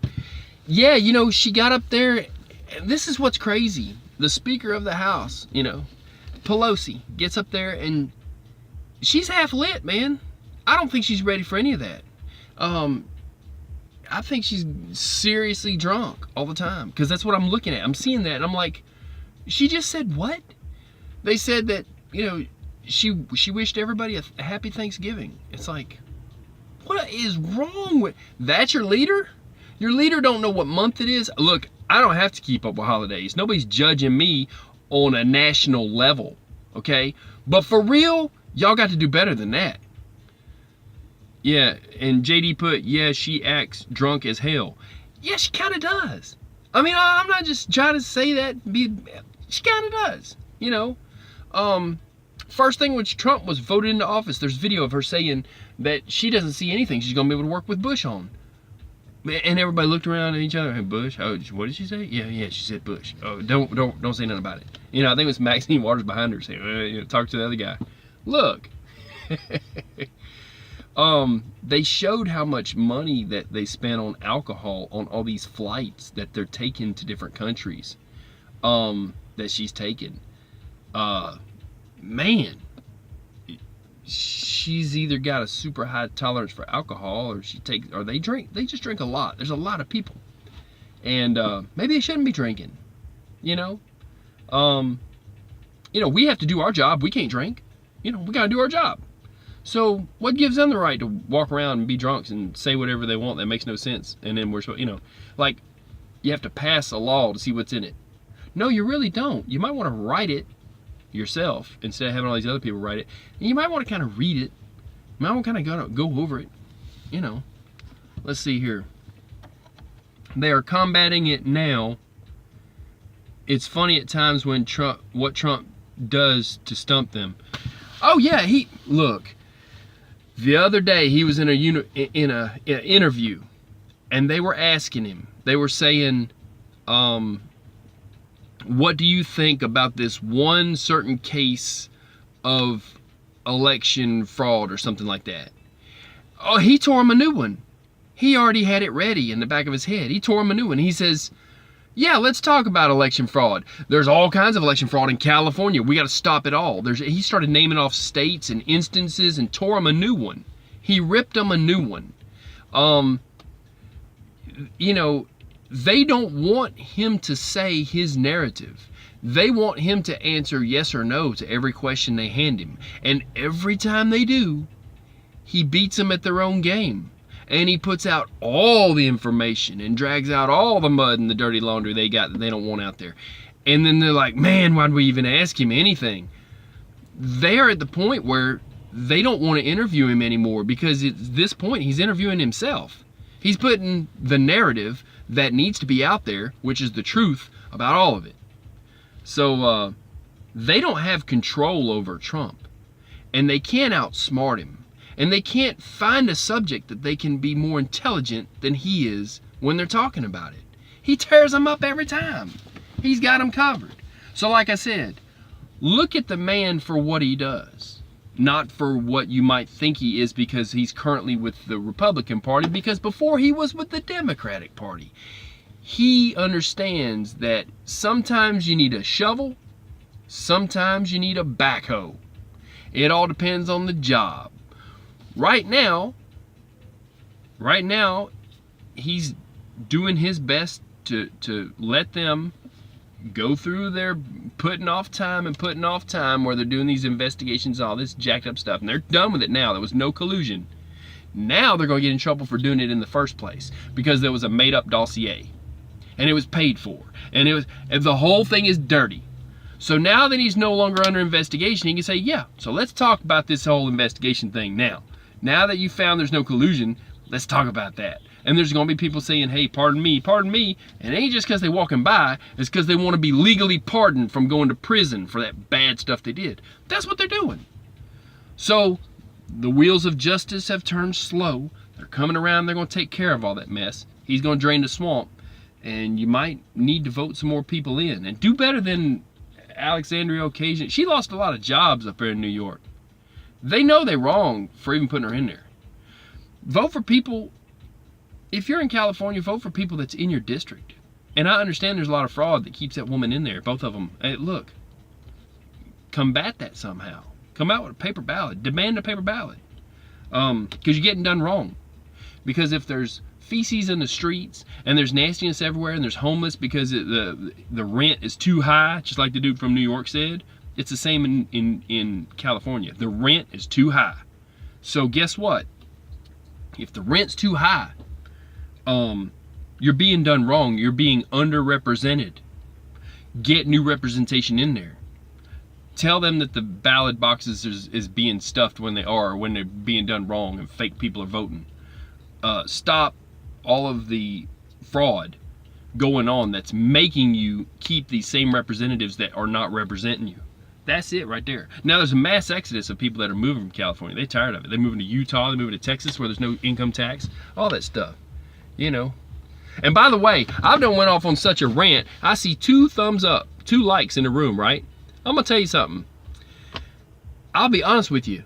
As much as I've done gone into, I don't blame you if you take your like back. Because you can't like everything I'm saying, but you got to know it's all true. So I'm just bringing you the truth. So look, man, I'm be for real about this. I'll be surprised if I keep them likes before I'm done. I'm going to tell so much truth. Look here. Let's see. JD, you got some more comments here. Hold on. I guess I just went there on some stuff. Let's see. They're combating it now. It's funny times what Trump does to stump them. I read that, but I wanted to read it again anyways. Let's see. All right, here we go. They're going redistrict her out. I heard her own party or Brandon, the walkaway founder, could run against her. If you're, oh yeah, you must be talking about occasionally absent-minded Cortez. That one, that's hilarious. Listen, people, here's what he's talking about. They are looking at redistricting so that she no longer has a district and she loses her job because they don't like her because that Green New Deal and the crazy stuff she's doing and talking about very badly represents anybody, much less the Democratic Party, and they're even smart enough to recognize that. But I hope they keep her. She's working for us. I'm just saying, for the people. They're showing just how bad they're doing and how those people let them do that stuff. Let's see. JD put, I'm just here for the entertainment. That's about the truth of it anymore. I've never been a truly political person. I've never been somebody who was either a this party or that party or I'm into this kind of talk or anything. But these people who are just ordinary human beings, they are highly wealthy. They are rich, if you would call it that. Okay, maybe not in moral character. Their compass is pointing the wrong way. But these people have money. But they're still people. They bleed red just like everybody. And they're doing stupid shit. And it's funny to now see, because we have alternative media sources that's showing truth, that it's come out in our form of news. And it's getting around. And whether you support it or not, I don't know that I support it or not. But even Trump mentioned WikiLeaks during the elections. WikiLeaks is part of it too. Let's see. Cameron put, I'm no party, I'm American. I'm with you, dude. I'm with you. I'm American too. You know, I'm Cherokee and American. I'm sorry, I'm a dual party. So, no, but you know what? It's like this. We're all Americans. JD put, right on, kid. Yeah. You know, if you're not an American, just get the hell out. You know, if you ain't making it better, if you're just trying to stifle things and hold things up, you need a running river to have fresh water. If you have sitting water, it's stagnant. So if you're standing in the way of running water, get the hell out the way. Don't hold things up. If you can't help it, don't make it worse, for God's sake, you know? And Cameron put, thanks, Mr. JD. Yeah. So I'll tell you, this is our country, and Trump's helping us to take it back. Yep. And Cameron put, amen. Yeah. And so, you know, it's America first and Americans first. We the people, you know, it's by the people, for the people, of the people. We are the people. So it has now come to fruition, finally, that, like I said, he's draining the swamp. All these people that are doing bad things, they're shining a light on the bullshit. You know, kind of like I have to do sometimes. And I think it's great. I'm just sitting back watching it. So, just gonna, at that, I'm gonna have this coffee that I got here. You can make all the comments you want, people, too. And, you know, let's see, Cameron put, if our laws and policies and history offends you, then bye.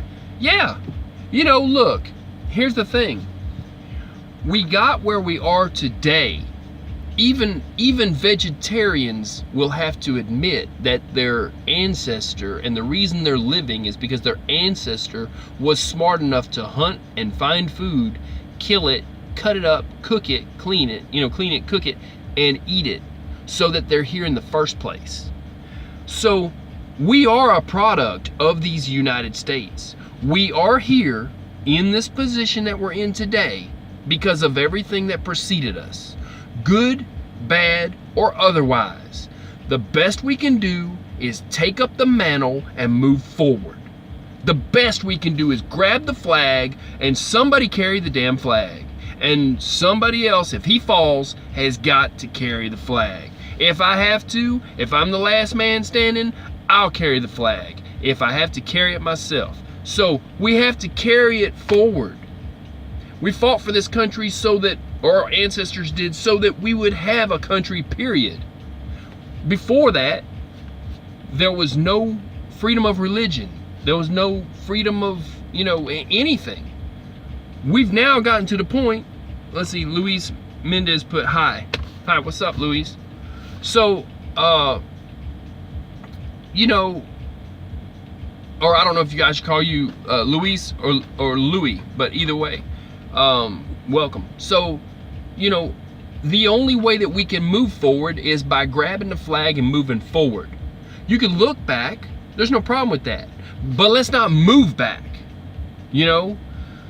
Don't take us back to a time that was worse than now. And the best way to do that is to get new leadership in there, and Trump is new leadership. He's not a career politician. So like I said, I'm not trying to beat the Trump drum. I don't have to. He's doing it himself, but he's messing up. Let's see, hold on a second, I got a comment from the strong silent type. So let's see, hold on a second. Is that, I'm having a hard time reading that. Is that Kelton? That moved up and it's better. Kelton Skinner put, you're preaching the truth, brother. Well, I appreciate it. I'm just telling it like it is, so thank you for that comment. History is history, meaning the past, so they need to stop making it look new and causing so much hate and confusion. Yeah, and see, that's the thing too. If your neighbor who lives next to you is a different religion or a different ethnicity or a different race or a different philosophy or whatever you want to call it, and you've known him your whole life, and then you see some bullshit on TV that says that people that act like him, think like him, or look like him are causing trouble against people that act, look, or think like you. They want to sway your mind to think that he is that same way. I got news for you. You done broke bread with him. You done plowed his field for him.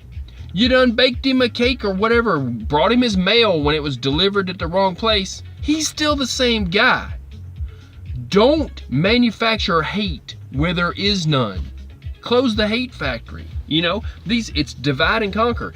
Because if the people are divided, they will never put their own leadership and up there and be cohesive enough to vote for someone of their own community. Because they'll always draw that line and say, well, he's this, or well, he's that. And they said that that person is not for me or with me or against me.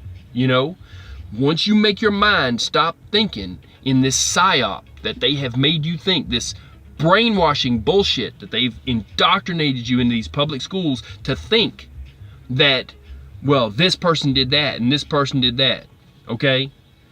That's the problem. A lot of the people who are living here in the United States right now, their ancestors just stepped off the boat 100 years ago, 50 years ago. They just got over here and assimilated. They came from Ireland, they came from Scotland, they came from wherever, Germany, right? Or Israel, anywhere. And they're new, but you look at them and you think of the old things that happened, they weren't even here, you know? But the government, with this misinformation, disinformation side from the Democrats, has tried to divide you into thinking that that person is your oppressor, or to think that you were their oppressor, okay? When it's the government that's oppressing us the whole damn time. Like I said, we needed an outsider. We needed Trump to go in there and shake shit up. And we need new representation. They need term limits and get half these old heads out of there. All these people that are, look, at some point they're going to bring them in and it's just going to be a head in a glass jar and a life support system and a bunch of hoses around it. And they're going to say, this is your representative that's been here her whole whatever, and now we're going to keep her living forever. And that's what's going to rule you, you know? That's taxation without representation. That's not our representation, you know? JD put, the best part of walkaway movement is when they talk about fake victimhood. You know, I haven't watched that. I haven't seen that. But it makes sense. Like I said, they're trying to run game on our brains. They want to teach you just enough. They don't even want to teach cursive anymore because that's what your rights are written in, you know? They want to make it a prison population, you know? Once they get you into that, they want to keep you in that. Make you think that at any point they can take you back to that. Let's see, the best way is to take control of US is to, or us is to divide us and get us to fight each other. Yeah, that's what I'm saying. That's exactly what I've been saying. You know, it's divide and conquer. It's the oldest military tactic ever, is divide and conquer. Sun Tzu wrote in the book The Art of War. Sun Tzu's Art of War. There's about 5 you should read them. You want my code? I just gave it to you. So people that want to know my code, there you go. The Art of War. So he wrote in there that he was going to have to take on a bigger force. And so what he did was he did a divide and conquer campaign. He drew them out, a portion of them, to where he was at. They thought it was a sufficient force to defeat him. They made him think that he was less than he was. When you're here, make them think you're there. When you're there, you know, when you're far away, make them think you are near. And then he did a divide and conquer campaign, and he eventually took down a much bigger force. And so that's a military tactic that they use against people. It's also part of the psychological warfare in their, you know, their campaign on you know, changing your mind. It works. You better believe it works. Just like mind control works, torture works, all that shit works.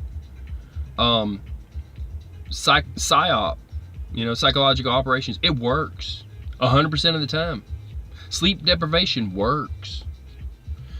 They can control you in all of these ways, and I don't like it when they do it against the American public. We're not a standing army, we're just people. They need to quit jacking with us. So like I said, you know, eventually the ship will be righted. Eventually we'll vote people up there. Eventually there'll be term limits, and these people will eventually, instead of, you know, supposedly getting 100,000 a year, but they've got millions and millions from where? That's the question, from where? That'll all come out, and that will end.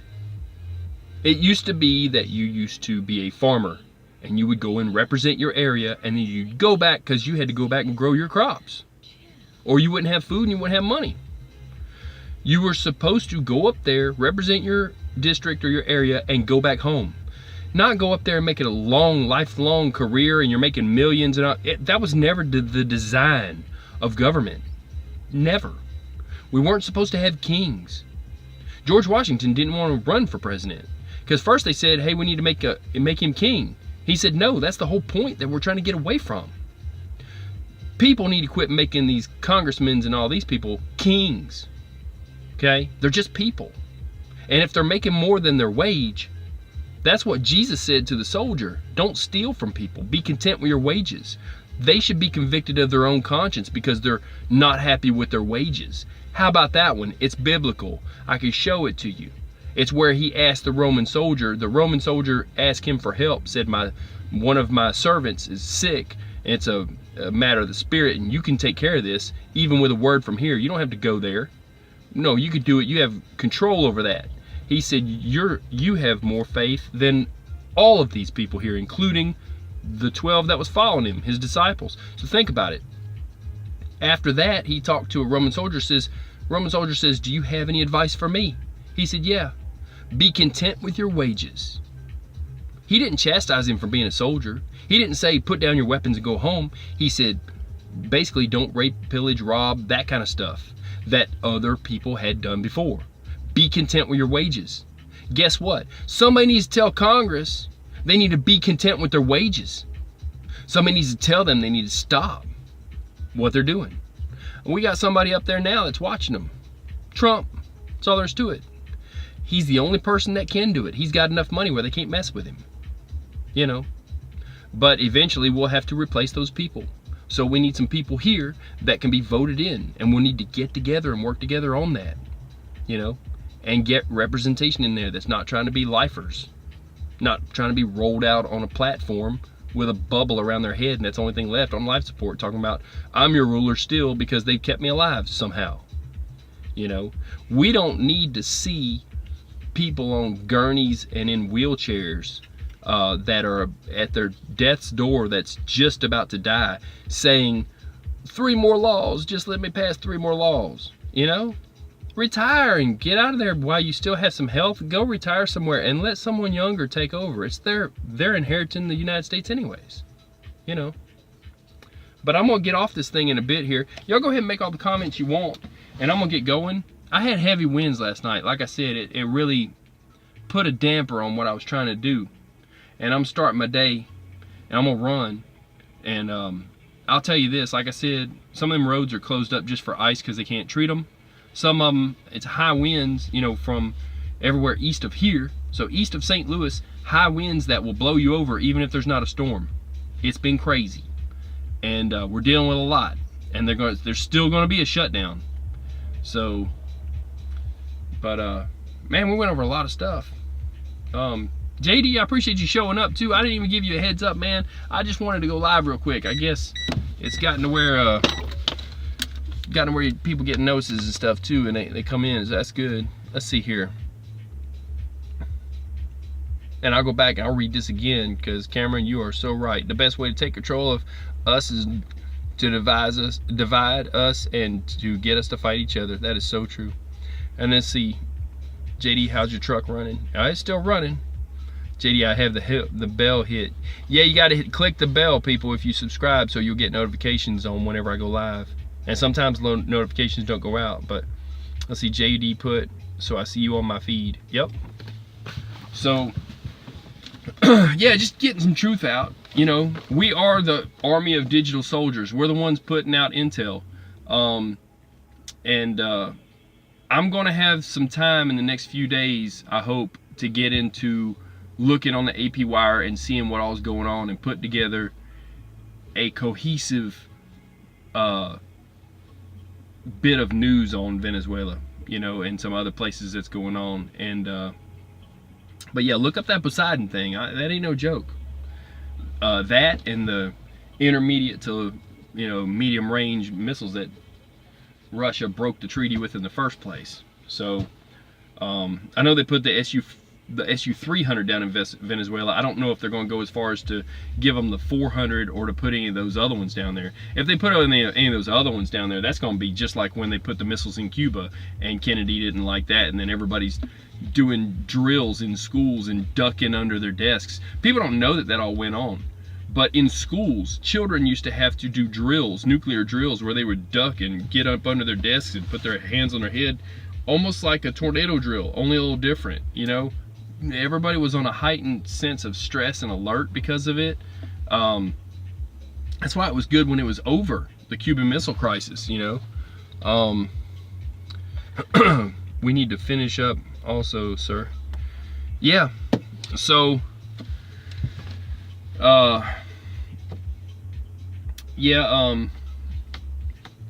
and by the way, kid, I will do an interview with you too. Yeah, kid, we need to do an interview with you. Yeah, and that's what JD put too. Yeah, I will, man. It may be in, give me about 3 days. I got some stuff going on, and I'm gonna be doing some wrenching on some stuff on this truck. I gotta do a little bit of maintenance and some stuff, but might make a video out of a couple of them. That's what I've been trying to do the whole time, just teach mechanical. But it got to the point where I'm like, you know what, I got a few things to say about this, and Operation Hot Biscuit happened, you know, because they're trying to stop us from knowing what's going on and what affects us, you know. And Cameron put, okay, yeah, kid. I mean, I definitely do want to do that. And I've got another guy too. I've got quite a few people I need to interview, but y'all put you first for sure, kid. Let's see. You get any wind damage? Can a truck get wind damage? Well, a truck, let's see, besides flipping over, LOL. Yeah.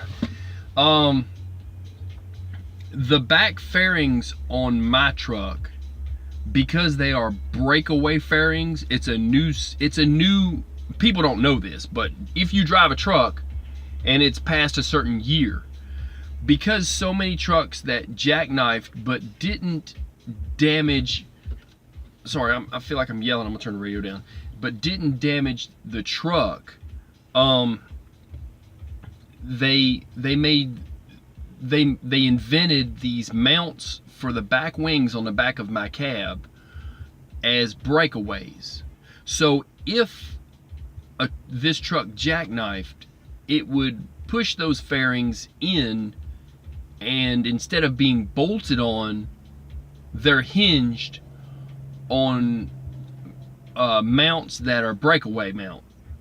So those move a bit with the wind. Those could be damaged by the wind. But wind can kick up dirt and hit your windshield or hit a rock to your windshield. Wind can make you overextend airbag. If your truck is rolling and pushed to the left, it can make an airbag start leaking. There's a whole lot of different stuff, but it's not something that happens to you every day. It's not something you got to worry about all the time. Usually only if you have older airbags will they overextend and come off the mount. Let's see.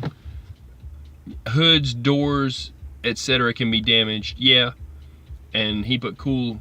I was wondering. Yeah, the hoods and doors, can be damaged. My hood has got good straps on it, so something would have to hit it, but a lot of it's stuff on the side of the road that can be thrown onto you, and limbs.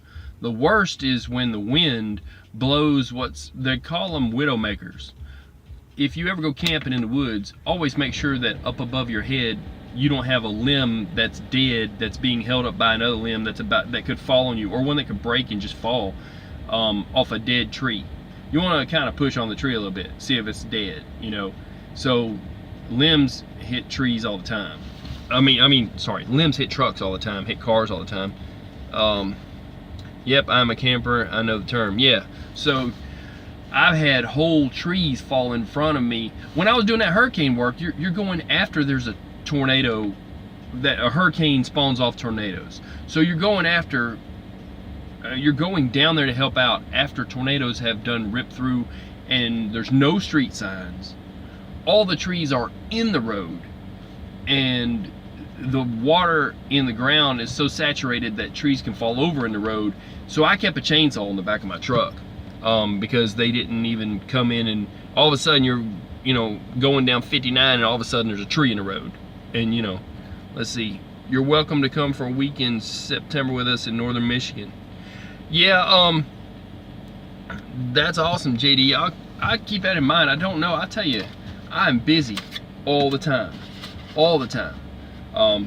but hey, I'll keep it in mind. I got a guy that's got a place up in, like I was saying, he's got a place in the Ozark Mountains, okay?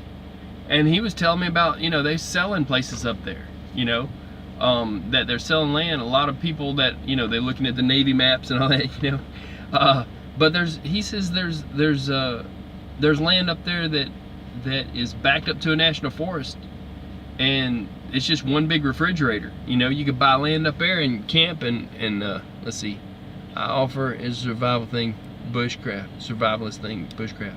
Hey, listen, video it, man. Put that up on YouTube and share it. You know what I'm saying? Do some videos and put it up. Get you a camera stand from Walmart for about 18 bucks with extendable legs, and they have these C-clamps I was telling another driver about, because they didn't know what kind of mount they could get. They have C-clamps that it's kind of like screwing a camera onto a camera mount, because the camera has a little hole in the bottom of it, but your phone don't. But these little C-clamps that they got at Best Buy screw onto the camera mount and they'll clamp to your phone. Let's see. Okay, JD put KAZVS Wild on YouTube. My buddy documents it all. Kaz vs Wild. Okay, Kaz vs Wild. KAZVS Wild. I'll check it out. Yeah, tell him to do it on there. And give me a shout out. I don't know which one you are, but yeah, I'd like to see that. Document what you do. But yeah, that, like I said, the guy up there in the Ozarks was telling me about it. He's backed up to millions of acres of national forest, and you can use it. And he's like, you might as well buy a piece of land backed up to national forest. It's almost like owning all of it. I was like, really? So that's an idea too. But yeah, and I hear that the moose are coming back to Vermont. This was kind of crazy. Somebody made a report on this. He said there used to never be moose in Vermont. He said, but really and truly, there were. He said, because before they started clearing off all the trees a long time ago and making a place to plant crops, there used to be moose. Then they went north of that. He said now, I believe it was Vermont if I'm not mistaken, he said now the forest is coming back because they're not doing as much agriculture there, and the moose are coming back. So I don't know what I think about hunting moose or not. I'll tell you what, don't ever beep your horn at one, because they'll attack you. They'll come after your truck and beat it until it's beat half to death, and until they are beat half to death. A moose will attack your truck if you hit your air horns. Always know that. If you're a truck driver, don't beep any horn at a moose. They'll attack you instantly. But I don't know if it's worth hunting or not. Let's see. I know the Inuits, I'm pretty sure. Let's see. instantacres.com, 500 down and owner finance for Ozark area properties. instantacres.com, $500 down, and owner finance for Ozark area properties. That's awesome. Yeah, he gave me a link to a guy who was a land salesperson. Check it out. I will. instantacres.com. I will check it out. He gave me a number to a guy who was a realtor up there, and said you could buy land up there. And I was like, hey, that's pretty cool to have, you know, because look, when it hits the fan and people head for the hills, you better own them hills. You better own them hills, or they're gonna, just like you're wanting to go up there and hunt in their refrigerator, they're gonna want to defend their refrigerator. You know, the hunter becomes the hunted. Sometimes they might shoot back, you know. So not a good idea if you don't own land to just be on it. Always have permission of the land you're on. Let's see. Yeah, I practice bug out. Yeah, I'm with you. And have a plan. I tell you, if you want to stock up on stuff, ramen noodles is not going to get you through, people. There's no calories in ramen noodles. That's what. Let's see. Love having gear that works and testing. Yeah. All I need really is a tomahawk, a bow, and a rifle's great. But man, I can fish. Look, I can catch crawfish. You put a fish in a net, a metal net, and drop it in the water, and you come back in about 20 minutes and you got all kinds of crawdads, crawfish. You can, look, people don't know good eating until you done had some crawfish. They got videos online too, with crawfish and stuff, you know, having crawfish boils, and man, all it is potatoes and an ear of corn and crawfish, you know, and onion. Man, I can eat, and there's plenty of food to eat. And the water's clean if crawfish are in it. That's what my uncle always taught me. Yeah, he was Cherokee. That's Bob. He told me, he says, look, he says, if there's crawfish living in it, you can drink it. Now that's outside of if it was, you know, a bunch of crap dumped in it from some chemical plant or something, or if it's polluted for some reason or another. But crawfish, people used to take crawfish, listen to me, when they used to drill a well at their house, they would put a couple of crawfish in the bottom, 3 or 4 of them, and they would mate and make more. And yeah, they crapped in the water, but they would keep it clean. They kept the water clean in the well. You could drink the well water because the crawfish kept it clean. It's an old trick a long time ago that they knew. So if you have crawfish in any kind of a lake, stream, or anything like that, the water is likely clean enough to drink. Now you still got to worry about bacteria. You still want to, you know, drink it through a life straw or something, but they keep it clean. Especially a running stream. And if crawfish are picky is what it is, and they can't live in dirty water. So if you see crawfish in there, then you know that the fish are probably good to eat. So then there you go, seafood for the night, free food. I've got a cane pole, I'm good. Hey, let me tell you something, JD, I make my own cane poles, okay? And you know, my great uncles there at Cherokee taught me how to make them. And let's see, JD put, you have to practice, like I said, I go and I do fail. Well, I'll tell you, I can take, see that's the thing. JD, you want to talk about survival. It's one of those things where if there was a survival thing that maybe something happened and we're all fighting for our lives, and you know, we're definitely living off the land, and it's like there's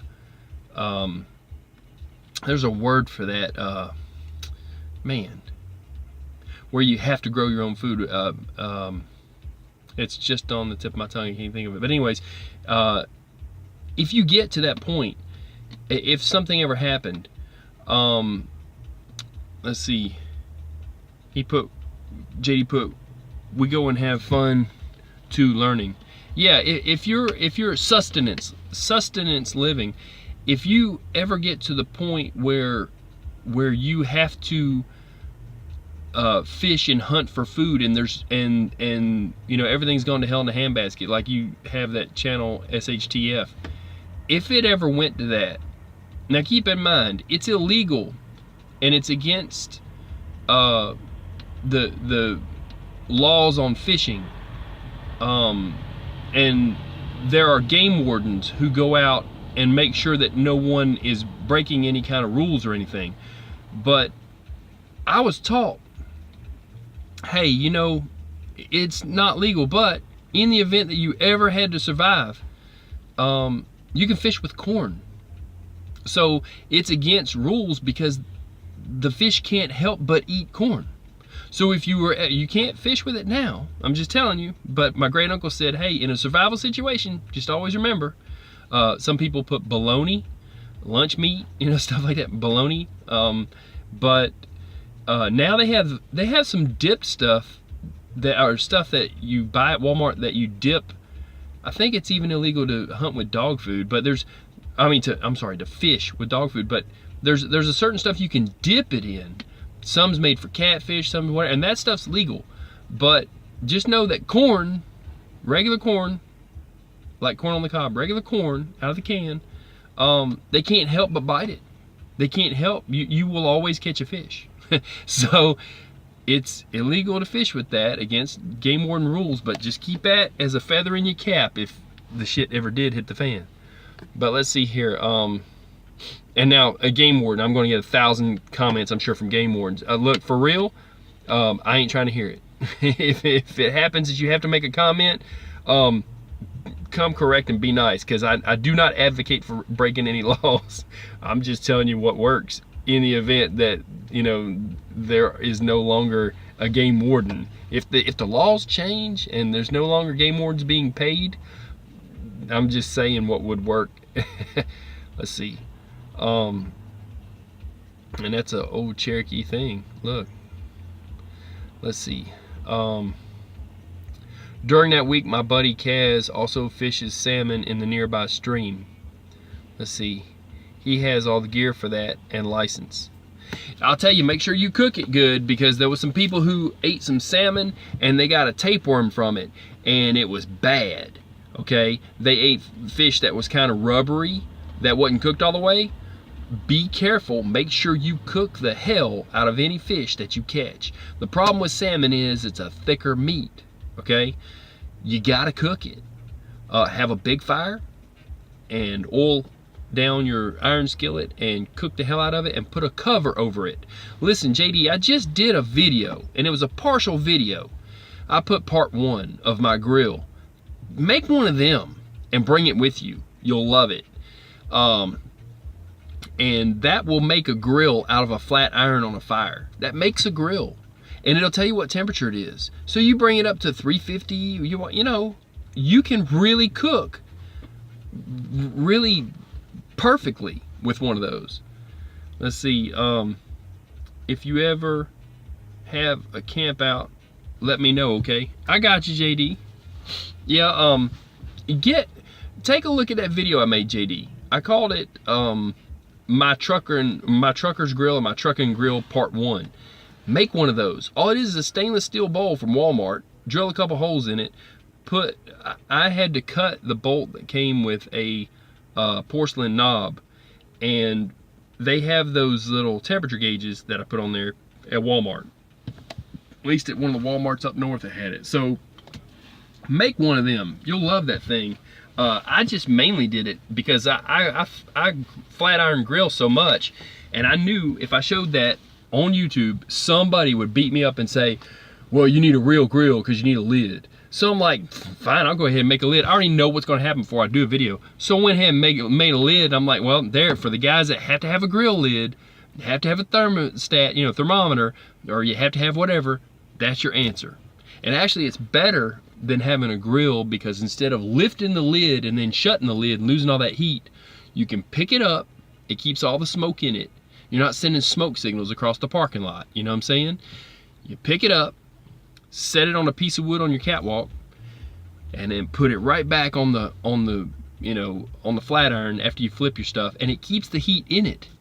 So really, you didn't lose all that heat, and you're not sending smoke signals across the parking lot. You know, and they're not gonna call the fire department on you. You know, you don't need the fire department coming back to your truck when you're grilling. So let's see here. I didn't even see that video. Wow. Been researching smokers all week. Barrel to bushcraft. Oh no, forget about a smoker. Like I said, do that.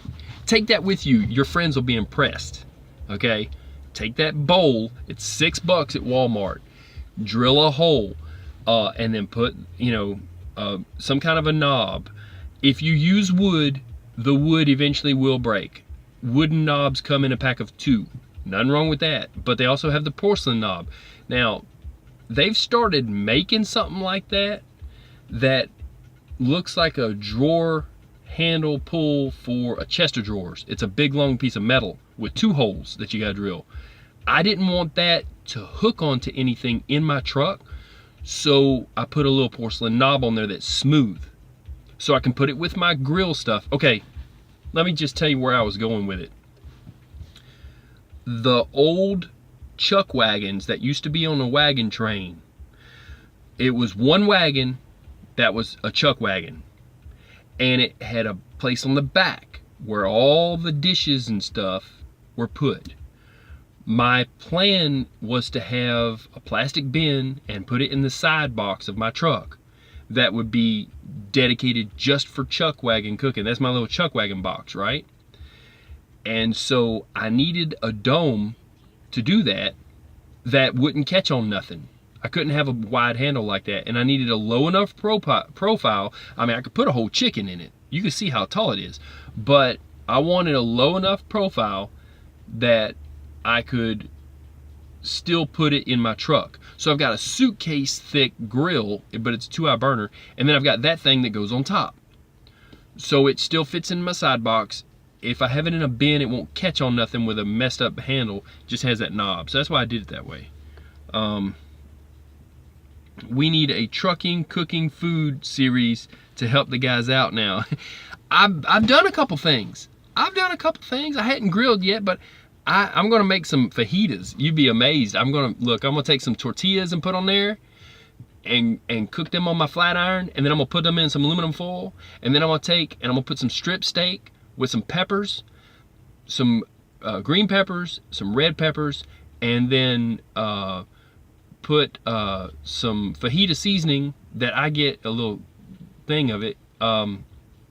And you can get them pre-seasoned stuff at the Mexican food place. You can get pre-seasoned chicken, but I'm gonna make it steak and shrimp, because I can buy a $5 bag of shrimp at Walmart that's pre-cooked and deveined. So I'll take that, throw that on there when I'm done, but I'm gonna cook that in butter, scallions and stuff. Let's see, hold on a second here. What do guys have in trucks on the road, I wonder?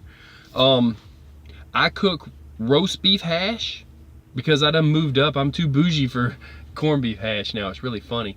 They make roast beef hash now, so I'm just too good for what I had. Roast beef hash. No, but I'll make corned beef hash or roast beef hash. I'll make you can bake a potato, wrap it twice in aluminum foil, and you can cook it under a fire. If you want something cool, do that when you're bushcrafting. Take some aluminum foil. Okay, first wash the potato, poke a bunch of holes in it, rub it with butter, then wrap it once in aluminum foil, then put another piece of aluminum foil covering that seal and wrap it again so that the seam, the opening, is covered with the second layer.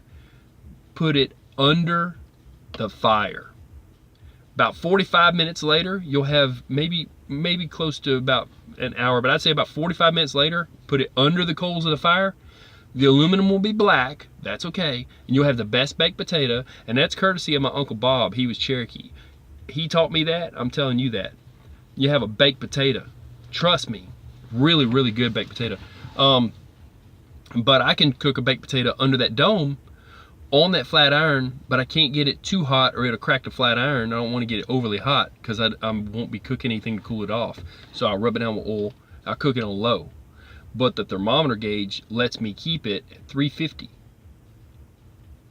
The dome has its own gauge. You'll see what I'm talking about. Make one of them domes though and take it with you. You'll love it. And a flat iron from Walmart. Lodge makes a iron skillet. That would work.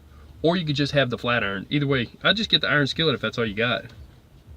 But you can make cornbread in it with that dome. you know. I cook everything. I can cook anything. But back to what I do cook, I've got a crock pot in here that I can make a, let's see, beef stew. I can make a chicken kind of a thing that I made. I did a couple videos. Brunswick stew, Uncle Bob's Brunswick stew, or I'm sorry, that's Uncle Earl's Brunswick stew. Thing is, those Brunswick stews are stew in a can that I add stuff to. He put nice. Yeah, it really is. Do the baked potato thing and you'll impress your friends. And then also make one of those bowls, a stainless steel bowl. And I wanted a stainless steel grill. It's a way a trucker can have a stainless steel grill. And they're easy to wash out. You know, bring some Dawn dishwashing liquid and a brush, like a bottle brush, and get up in there. But you can have it, it'll be a lot cleaner than any grill you'll have. Guarantee you that. But man, what do I not make? I've got a little crock pot too, a little bitty heat up one, just for heating up soups and stuff. For the most part, I like going to Petro and buying their roast, because they've got roast with potatoes and carrots, and that's just as good as I can make it. And I would keep a bottle of A1 ready. That and those wrapped up steak burrito things, the green one, not the red one, but the green spinach wrap or whatever at Subway. Those things are good. It's like a steak burrito. I brought food. Want all the good, plus a lot of water and very large portions.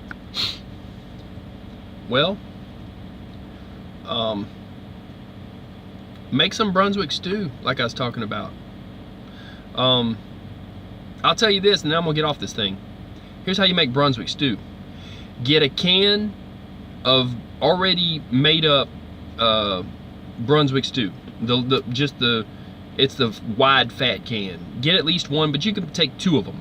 Okay, but you're gonna add to it a can of they have pork that's in a can that's pre-cooked. Wait a second. Yeah, that was the biggest downfall of the trip. Yeah, so listen, you can feed everybody off this one. Okay, get you a big stainless steel pot with a lid. You can get them at the dollar store pretty cheap even, but make sure it's got good rivets in it, or don't trust them. Don't try to pick it up and drop it by having a broken handle. But anyways, I would get 2 cans of the Brunswick stew. It's a couple bucks a piece, okay? Add to it 1 can of corn, drain it, okay? And then put a can of corn. But that corn has to be cream corn. I drained some, you know, best I could, but cream corn, believe me. I tried it the other way. I even argued with my uncle. I was wrong. Tried it both ways. Has to be cream corn. So get a can of cream corn, and I'm probably going to mess this recipe up. It's been so long, I'd have to think about it. But cream corn, a can of pork, and you can get also a can of chicken. Like they have, just like cans of tuna, they have chicken. A can of chicken. It should be pre-cooked. That way you don't have no problems. You're just heating it up, and it saves time. Let's see, I will send you a link to a prepper thread I talk on if you want it. Yeah, send me the link. You can send it to me on Twitter, because you know how to get to me on there. But anyway, so let's go over this again. For what you're trying to do is feed other people. 2 cans of the Brunswick stew, okay? A can of pork, which is a smaller can, about the size of a can of soup. A can of chicken, which is bigger than a tuna can, but it's small and fat.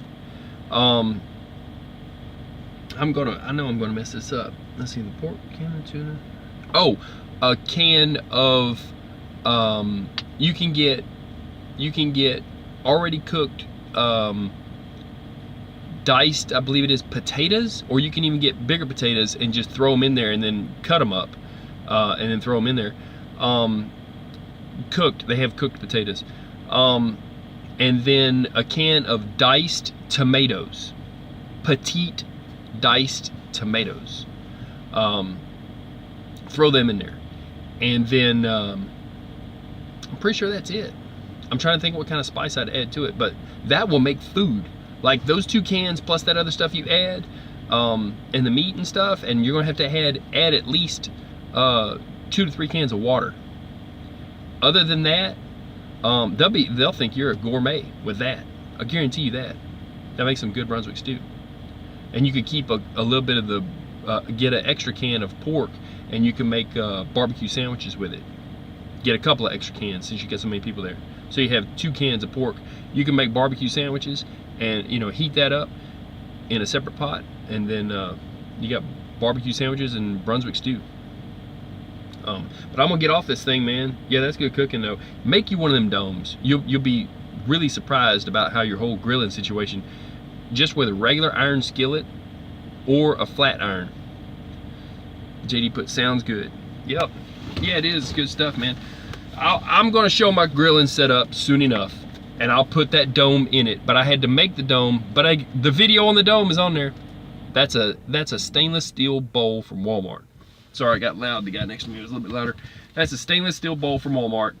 It's a ceramic knob from Walmart, and they also sold the thing has a wing nut on the back of it, the temperature gauge, and it says charbroil on it. So technically, it's a stainless steel charbroil grill. Anybody wants to debunk that, have it. That's what I call it. So it's charbroil approved, but it's trucker friendly. It's small enough to put in a side box, in with other stuff. Really, you could turn it upside down. The idea was I could turn it upside down in a plastic tote and put stuff in it so it don't take up any room. And that knob won't hang up on nothing. So, but yeah, I've got some food, cooking stuff for my crock pot on there already. And I also have, man, I don't know what I guess I haven't grilled anything on video yet. I need to do that. Let's see. Crock pot is a great idea.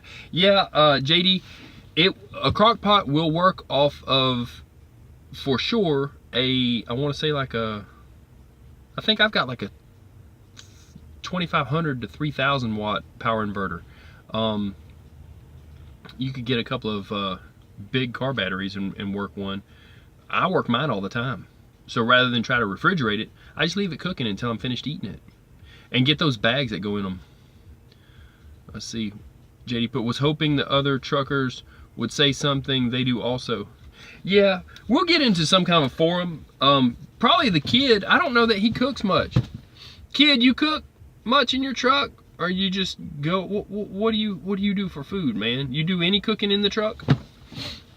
But all of us will go on the back row and grill out at some point. Hot dogs are easy to make. Hot dogs and a couple of cans of chili, and you're good. Get some chili with beans, you know. I like the Roadhouse chili. Not the hot one, but Roadhouse chili with beans. Get a can of those or 2 cans of those. Let's see.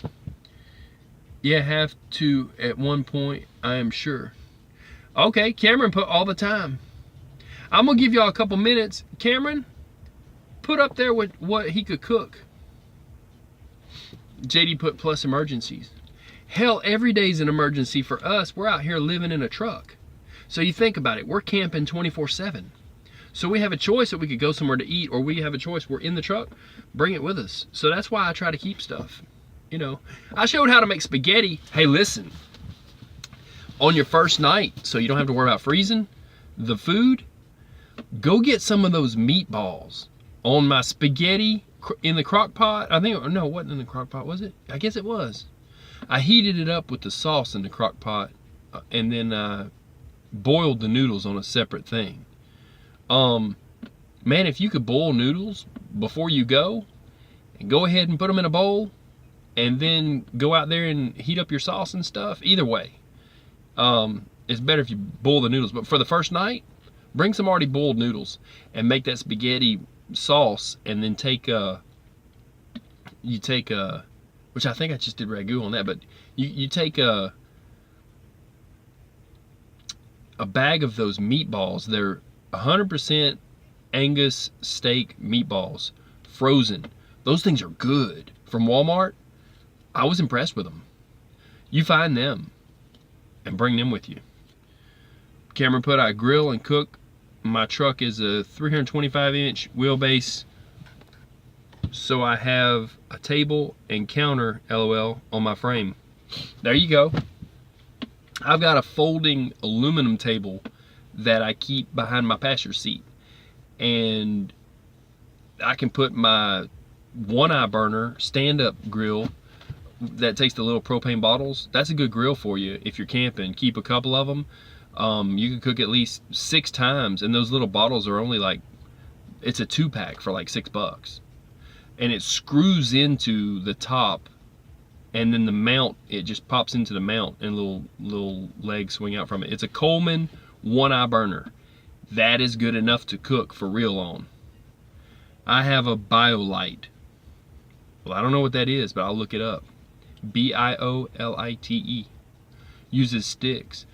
Oh, that's like those little clamshell fold-out ones. I've got one of those too that I can put in my Coleman thing if I had to. That's like a backup kind of thing.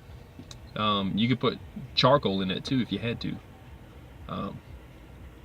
I just like propane because I can shut it off quick, you know. But I'm gonna get going. You guys want to say anything else? Go ahead. JD, send me any links you want to Twitter. I'm gonna get going here. I'm gonna set things up here and get going. It's time to make a couple dollars. It was too windy yesterday, man. Golly. Let's see, inspect here. Keep it all righty. Let's see. Kid put, in the summertime, I meet up with other drivers and we give about $10 each, and we eat steak, taters, and beans, or mac and cheese, and drink good. JD put, that sounds good. Hey, let me tell you about the steaks. Oh, JD, this is what I do. Okay, something else I do. Walmart has these little, they're called thin breakfast steaks. I don't care what they are, I love them. I'll get those. There's a 3-pack of them. Let's see. And oh, kid put, oh, it is good. The Walmart 3-packs of steaks. No, not Steakums. JD put Steakums. No, this is not that thin. No. This is where you buy steaks. These are just called breakfast steaks. They're about maybe a 1/2 inch thick. Okay, and there's usually 3 to 4 of them. Usually 4 of them in a pack, and it's like $3. Okay, I buy those for grilling, but then at the places I can park a truck in a Walmart and get in and out. But then there's these truck stops that are gas stations that are really the greatest convenience store I've ever been in my life. They're called Quick Trip with a K, up north. And they have steaks that are, oh my God, it's like these huge portions of steaks for like $3 for 2 packs of them or something, right? And some are, they have filet mignon wrapped in bacon. This is not even your normal gas station. This is nothing like you've seen before. They have their own bread line, right? Their rye bread is 99 cents. Their white bread is 49 cents a loaf. A full loaf of bread for 49 cents. Their steaks are like $3 for two big old steaks, 2 packs of them or whatever. Then they have bacon wrapped steaks that are like $5 or something. It's cheaper than Walmart, and it's locally sourced beef. It's Quick Trip with a K, KWIKTRIP. Any truck stop that's a Quick Trip with a K, truck drivers, you gotta stop in them places. They've got all kinds of cheeses, all kinds of meats in there, and they have them steaks and stuff that you can cook, and they'll usually cook you a pizza. They have pizzas that are uncooked, and you can say, I want that one, and they're like $5 to $9, somewhere around in there. And then I think the Supreme is $9. And they'll cook them for you, and it'll be done in 15 minutes. But those are the best. They have no, it's not Amish country, it's all of them. So let's see. Karen put, no, I'm talking about ribeyes, thick ones, LOL. Yeah, no, when I said thin steaks, that's why I think he put the Steakums, because I called them thin steaks. They're breakfast steaks, 3-pack to 4-pack of breakfast steaks at Walmart. He put, I'm growing food. I am growing fond of the Amish. They don't look so crazy to me anymore. And yeah, and the kid put, yep. So let's see, Mennonites own them. Oh, Mennonites. Yeah, I don't know who owns the Quick Trip with a K. All I know is, for real, they have steaks for sale. So if you want to grill out and you've got a grill, stop and shut down at a Quick Trip with a K, because it's cheap. It's like $3 and you can have steak. And they even got potatoes in there, like baked potatoes that are ready to go with whatever. They have I can't spell LOL. Yeah, so they have all this stuff that if you wanted to grill out, they got different kinds of brats that are cooked, some that are not cooked. They got different kind of chicken in there that you can grill. It's not a normal gas station. They've got 100 different kinds of cheese and meats and stuff. It's not normal. So I don't know what they're trying to do, but truckers like it. So if you go up anywhere up north, look on Trucker Path and find the Quick Trip with a K. That's where you want to go. So if you wind up, JD, if you wind up going up there before you go camping, you could pick up a couple steaks there. You know, don't go for the ones with the bacon, just the filet mignon. Just get the regular ones, and you can get some chicken there. Get you a cooler and go up by one of them places. Let's see, something new. Another Tesla has killed its driver. Another Tesla killed its driver. See, automated. Yeah, automated my ass. That's all I'm gonna say about that. So, Quick Stop, KWICK stop. I don't think there's a C in it. I think it's KWIK. I'm pretty sure it's KWIK Trip, because there's a Quick Trip with a Q that's in the south, but that's not it. It's KWIK TRIP. If I'm not mistaken, that's correct. Let's see. Crashed in tree, burst into flames. Wow. And camera put, you're right. Yeah. So you gotta look in their coolers, people. They've got cheap grilling stuff. Don't even have to go to Walmart. They got everything. They even sell the propane for the propane canisters in that gas station. They're all about grilling. No lie, they got everything. I was amazed. I was like, this is not a gas station. This ain't normal. And you gotta walk around. It's got its own island with cheeses and meats and stuff. You gotta walk around it in the store. And then there's another place in the store. So I will look for those stations now. Yeah, it's the greatest thing ever. I think that all gas stations should be like that. Look, if they were, they could put Walmart out of business or give them a run for their money. You wouldn't have to leave your neighborhood. It's a neighborhood market. It's really weird, because instead of being more expensive than the store because you're paying for the convenience, they're cheaper. You know, 49 cents for a loaf of bread. You know, he put, kid put, they also have cured meats. Yeah, that's what I'm saying. And they have a baked potato that's already got stuff in it. And then they got, oh man, don't get me started on that place. They've got everything. There's nothing, if you wanted to grill out, you could go in there. And they even have, these frozen sides and stuff, vegetables and stuff. Let's see. The place sounds amazing. Yeah, just go in one. I don't know what to say. It's going to look like a gas station. You're going to think, oh, this can't be what he's talking about. And go and look at the loaf of bread. And when you see that they got loaf of bread for 49 cents a loaf, that was in, hold on a second. I'll try to think of where that was that I was at that time. That was in Cedar Falls, Iowa. But let's see. Hold on a second. Icon 2020. What is this?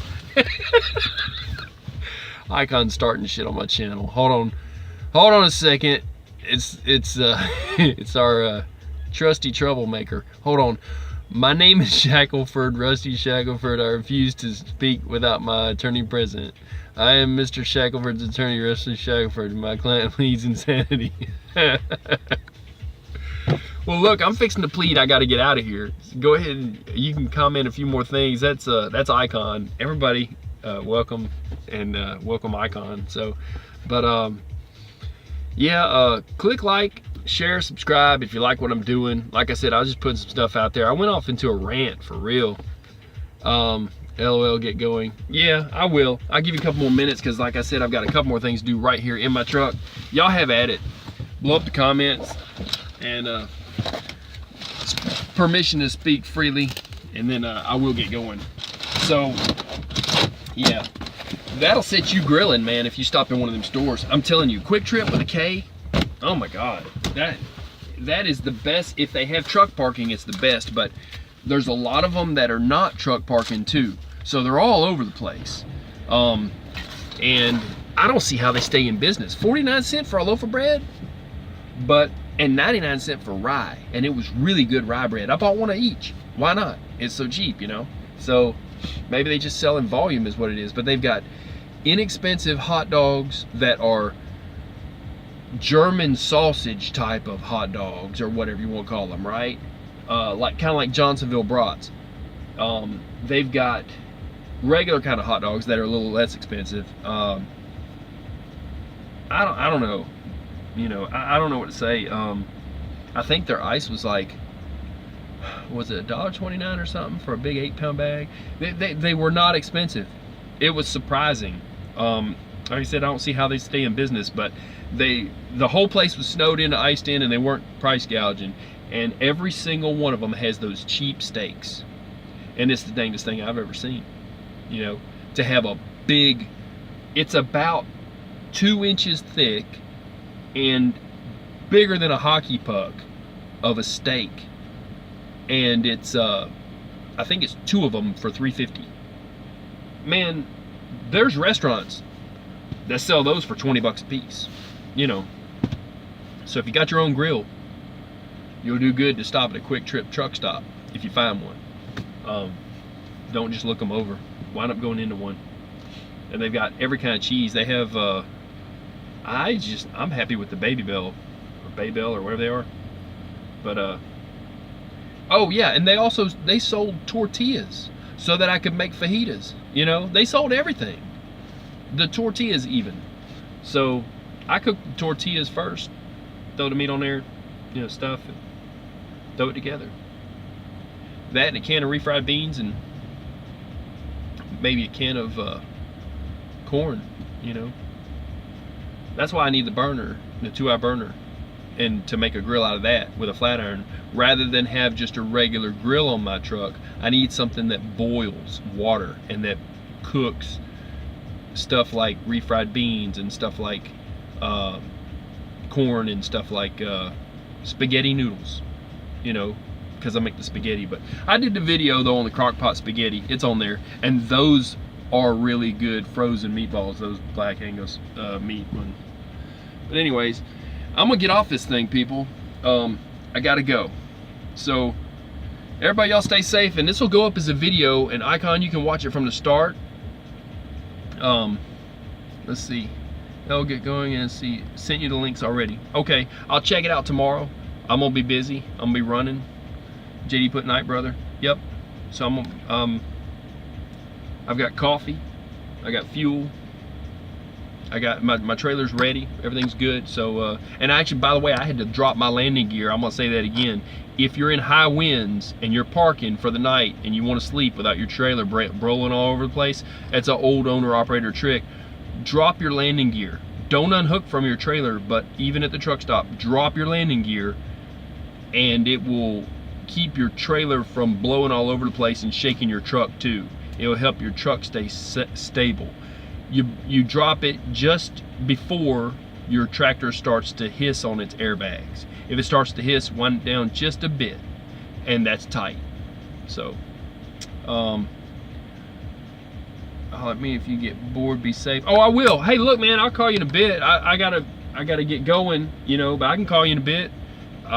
Starts now, you know what I'm saying? So, and I will be doing an interview with Kid, and he's gonna tell us about the shutdown, because like I said, he's got an eloquent mannerism of speech that can explain at the same time. People say that they like it, that I get a little bit wound up. They say that I'm passionate about what I'm saying. He's passionate about what he's saying, and he can explain it in a way that other truck drivers can get behind it, you know? And he put, okay, and JD put, yeah, Kid, looking forward to hearing the video. I will share too. JD, did you hear the other thing that I did? I guess you did. You heard the other thing, the other interview I did with him. Yeah, it really should have been longer. It just cut off. But I was a Marine recruiter, LL. Maybe that's why. See, and that's why after talking to you, I just want to go and join the Marines. No, I'm kidding. I've stayed on some of their places. They've kept me up. I was never, you know, look. Oh, that's funny. Yeah, just cut out. Yeah. That was the end of my card, but now I have a brand new card in that other device, so I can do it, and I've got my mount and all, but like I said, I can't do it now, but I will. We'll get it, we'll chop it up, we'll get it going. I'm catching up on some stuff on my own, and but everybody stay safe. I'll get off here, and in high winds, know that you need to get off the road. If you can't handle it, don't think it makes you less manly just because you had to stop in a storm. Know your limitations of your vehicle and drop your landing gear if you're parked, and it'll stop it from blowing you around so you can get some good rest. So he put, I didn't share it, it was too short and incomplete. Yeah, I got you, be careful, and LOL. All right, I'm off this thing, people. Y'all stay safe, have a good night.